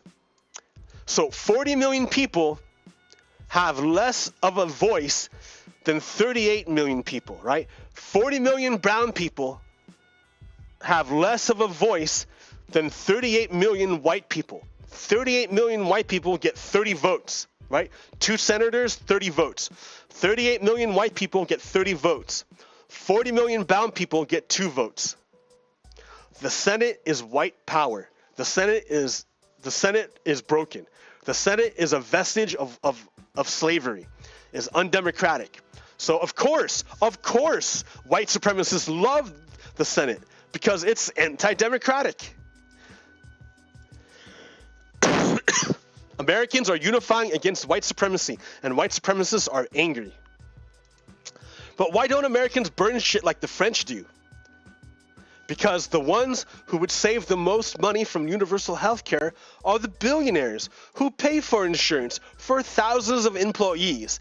They are against it anyways, because they want not only their workers' ability to pay rent, but their very health to depend on obedience to capital. The more you can make a Werner your weak, the better. You want to weaken the workers' bargaining power as much as possible so they work for the least amount of money as a capitalist.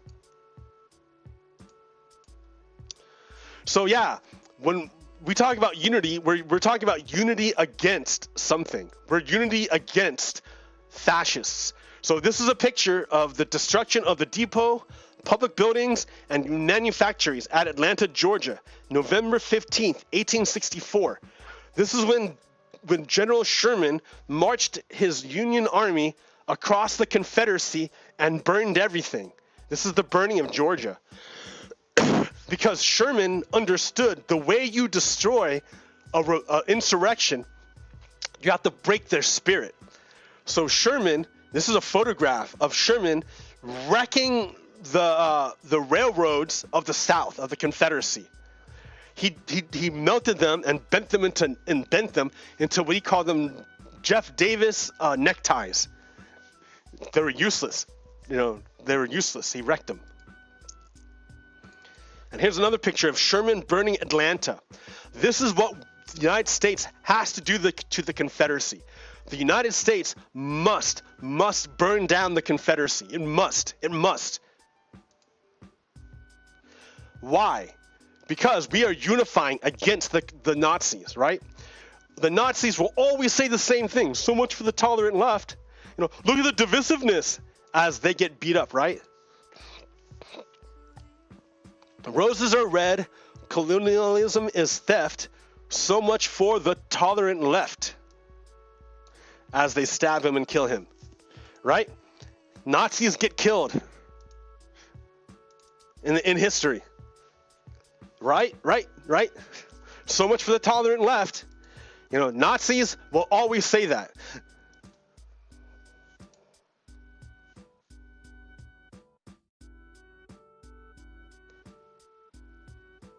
I'm getting tired. I got metastasis. So here's this story in the Traverse City, Record Eagle, Traverse City, Michigan. What happened there? County commissioner flaunts rifle during live stream meeting. Whoa.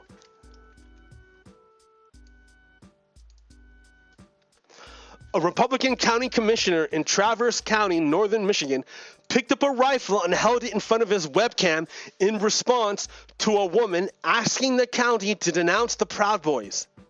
Commissioner Ron Klaus and Commission Chairman Rob Henschel.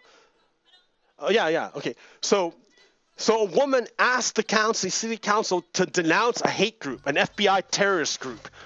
And this Republican traitor, remember, Republicans are Nazis, right? So, and the Proud Boys are a Nazi group. So this Americans came up to the city council and said, hey, let's have the city council denounce this Nazi group. And the Nazi stood up and picked up a gun. I'm a Nazi, and I'm not holding my Nazi gun. And if you try to denounce my Nazi group, I'm gonna be very upset. Is what he's saying, right?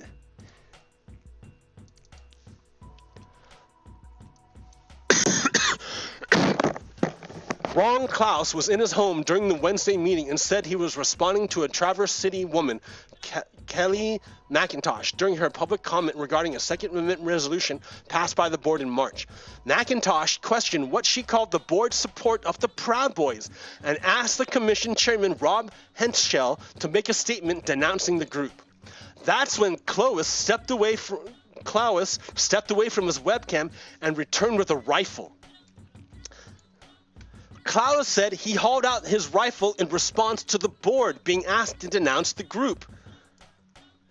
So he's saying, so Klaus said he's a Nazi and he wanted to support Nazis. He took out his weapon to threaten people in support of Nazis. Do you understand what's happening here? Nazis took out a gun to threaten people who wanted to denounce a Nazi group because he's a Nazi. You get it? Do you get it? God damn, dude. It makes me angry. That's probably why I don't go out. Because if I see someone, it's going to be bad. Like the other day, I went to the store and I saw someone wearing a blue, Back the Blue mask. And I wanted to ask them if they were a cop killer, how long they were cop killers. Because Back the Blue people are cop killers. Their group killed more cops than anyone, right? So, and I didn't do it. But next time I'm gonna, right? That's where we're at right now. I can't handle it. They're Nazis, and the faster that people understand you're dealing with Nazis, the better. They're fucking Nazis.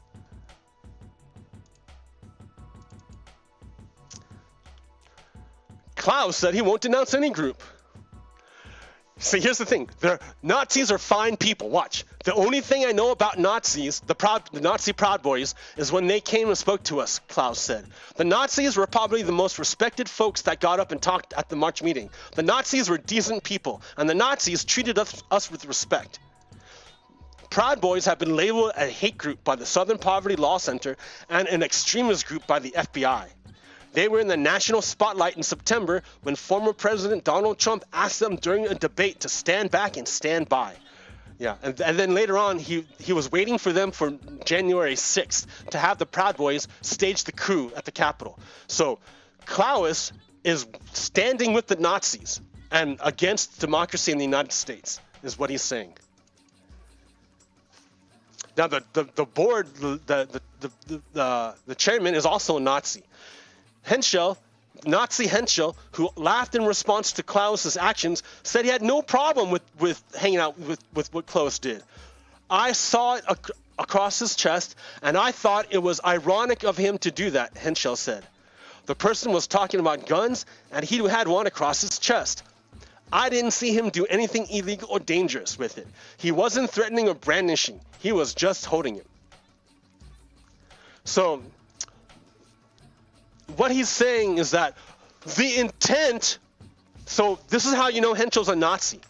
Because for Henschel, intent is where the racism lies. So if I'm holding a gun, if you talk about Nazis and want me to talk bad about Nazis, and I go and I get a gun,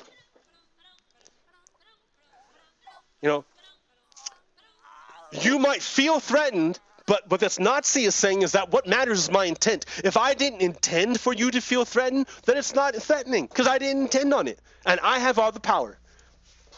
They don't understand. They don't understand that it's not intent, it's outcome, it's result, it's impact that matters. So if the impact was threatening, it's a threatening act. And obviously everyone sees it's a threatening act. The only ones who don't see it are these Nazis. And maybe they do, and the thing is that they do see it. Of course they see it. That's why he did it, to threaten her. That's why he did it. But he won't admit it, right? Because that's what I was talking about, how Nazis can't be real. Nazis cannot be real. Because if they're real, then they confirmed everything that's said about them, right? The woman, like, he took out the rifle to threaten the woman who wanted to denounce the Nazis. He wanted to support the Nazis. But then he said, I'm not threatening you.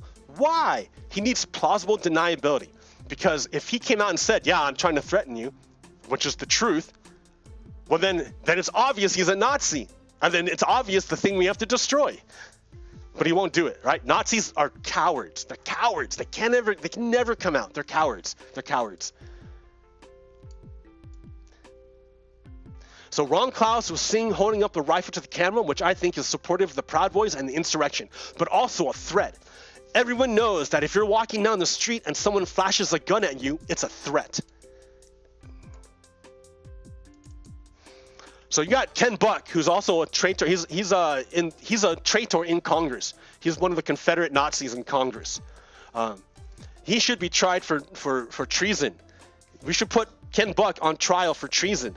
And the penalty for treason, if you look under here, under Section 3, Article 3, Section 3 of the United States, under penalty, U.S. Code Title 18, death. So Ken Buck should be tried for treason and sedition. And if he's guilty, he ought to be hung, right? I mean, how else do we do? I mean, I don't know. We have to see what Donald Trump did to those 13 people that he executed before he left office. And we should do the same thing. I mean, he established precedent, right?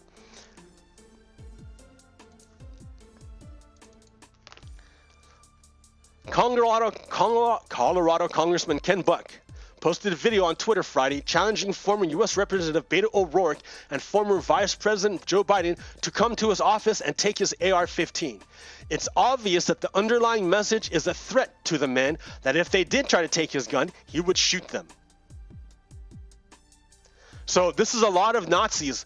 You can see a lot of Nazis love to make threats and then use plausible deniability to get out of it. The bizarre video was likely prompted by a statement Mr. Biden made suggesting that, should he win the Democratic nomination and the presidency, he would bring Mr. O'Rourke into his administration to oversee gun control reforms. During a Democratic debate in the waning days of Mr. O'Rourke's primary ambitions, he inspired the ire of gun enthusiasts when he said, "Hell yes, we're going to take your AR-15s and your AK-47s." So we got these literal Nazis in Congress. That Boebert chick was trying to that Boebert person was trying to smuggle in a gun into the Congress. Other Republican congressmen are trying to smuggle in firearms into the House of Representatives. You know, why would they do that? Because they're Nazis. They want to murder democracy. I can't make it any more clear. Jeez, people. I mean, it's killing my head. Immigration. Yeah, I'm too weak for that right now. Okay, I can't handle it right now. Stolen kids. I can't handle it right now. We're going 2 hours right now, so I need to chill out. But let me end with this.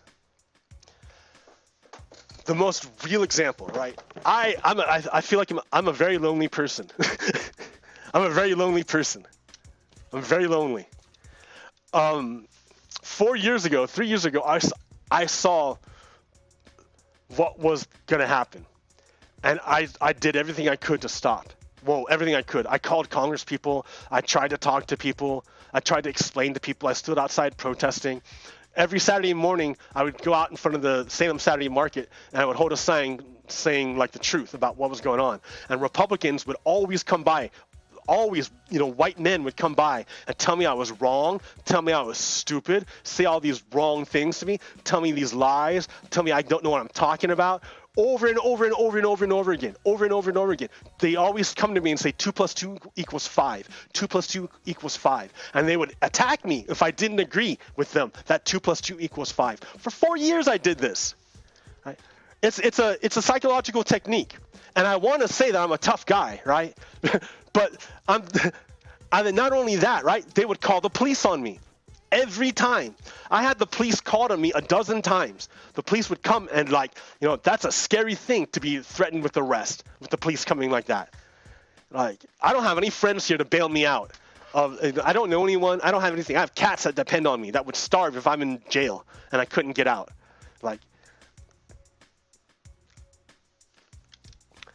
And then over and over and over again, I'm getting attacked by people. Oh, you're a traitor. You're evil. You're stupid. Look how dumb you are. Why don't you do some research? Right?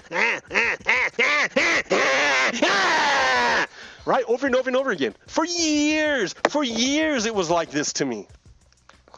Oh, God damn. And I am not one to let it go, right? I escalated. Oh, hell yeah, I escalated it. So, I'm at work, right? And now I'm challenging people at work, people who are above me, and they're attacking me. People at work are attacking me. And so now my work is pretty super tense, right? Because here I'm aware that Donald Trump is a traitor, and I have all these people at my work, in my office, who are with the traitors, who are above me, and who have said things to me like, oh, you're an extremist, you're a radical. Right? All these things over and over and over again. And then my own cousin, I tried to show videos to him and explain it to him. And at the end of years, he said, no, I think you're full of shit. I'm going to go with Joe Rogan and the Nazis and listen to them instead. Okay. But one person I thought I could rely on would be my mom, right? She's my mom, right? My mom. And I talk to her a lot. I understand her mom died. My grandma died, so it's been rough. And she's going through stuff. I'm just trying to be there for her, right? But I'm going through my stuff too. And I'm trying to explain to her, to make it clear to her what's going on. And the other week, right after the coup happened, that messed me up so bad. I had to take a week off of work. This is my last week of vacation. I didn't go anywhere for vacation. I spent a week at home hiding. I spent a week of vacation to stay at home hiding and feeling miserable and feeling super anxious. But I absolutely couldn't do work. And then so my mom calls, right? I pick up the phone and she's like, how you doing? I'm like, oh, I decide to open up, right? I'm like, all right, after all this time, I'm gonna open up a little bit and say, dude, I'm really messed up. I feel real bad about stuff. I just feel so messed up about things. And she's like, what? I'm like, yeah, all the stuff in Washington. And she's like, yeah, I don't follow that stuff. I don't follow the stuff in Washington. I don't know what's going on in politics. I'm like, okay, yeah.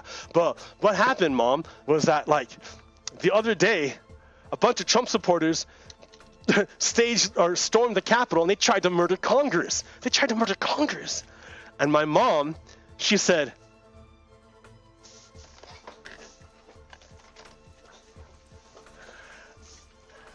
no, they didn't.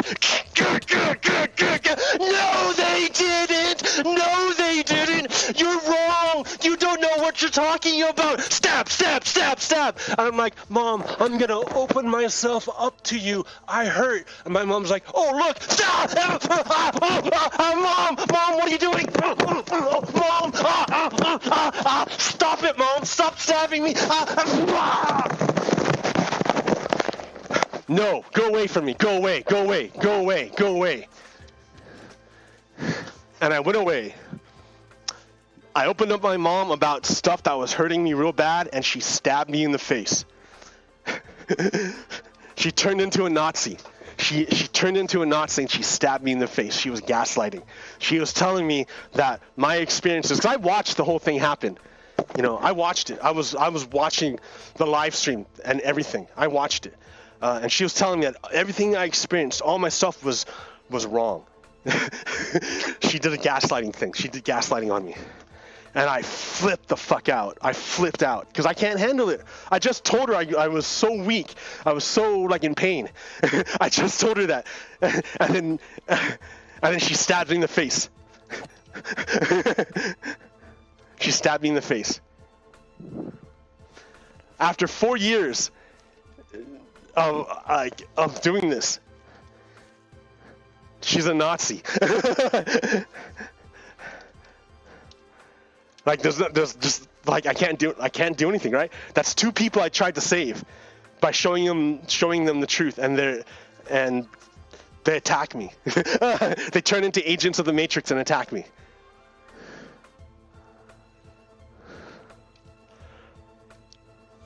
So, yeah, it's been rough. Like I don't have anyone anymore. I don't know what I'm gonna do.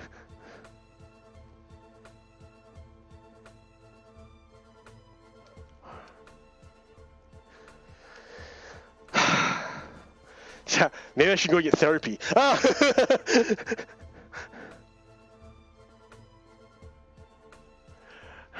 don't even know how to do that. I was just like, what? All right, guys, we are still in it. I don't, there's the reason why I keep saying that we need to try Donald Trump for treason, and if he's guilty, we must execute Donald Trump.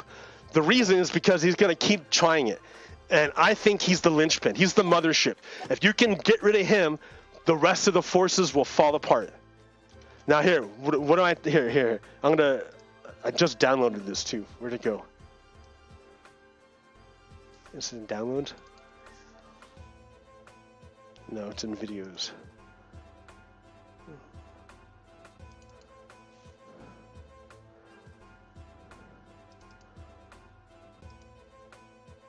No, I saved it, dude. Where did I save it to? I did save it here. Ha ha ha ha. Okay, watch this.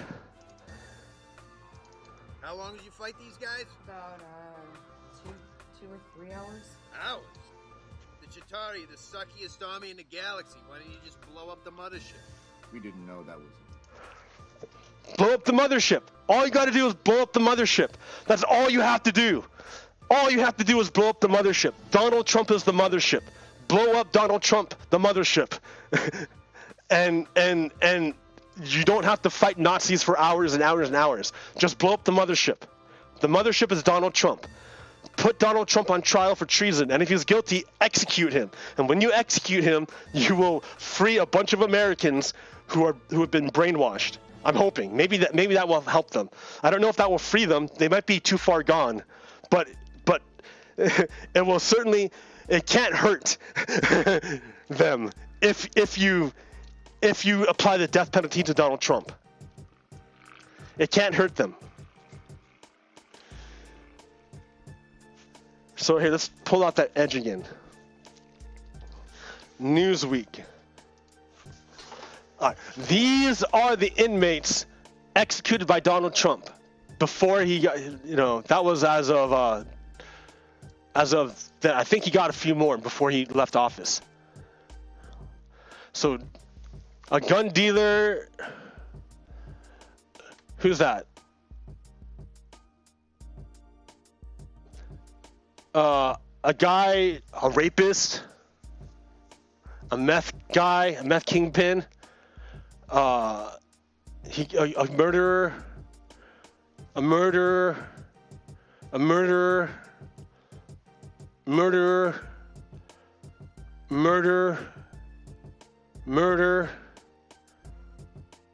abuse, and murder.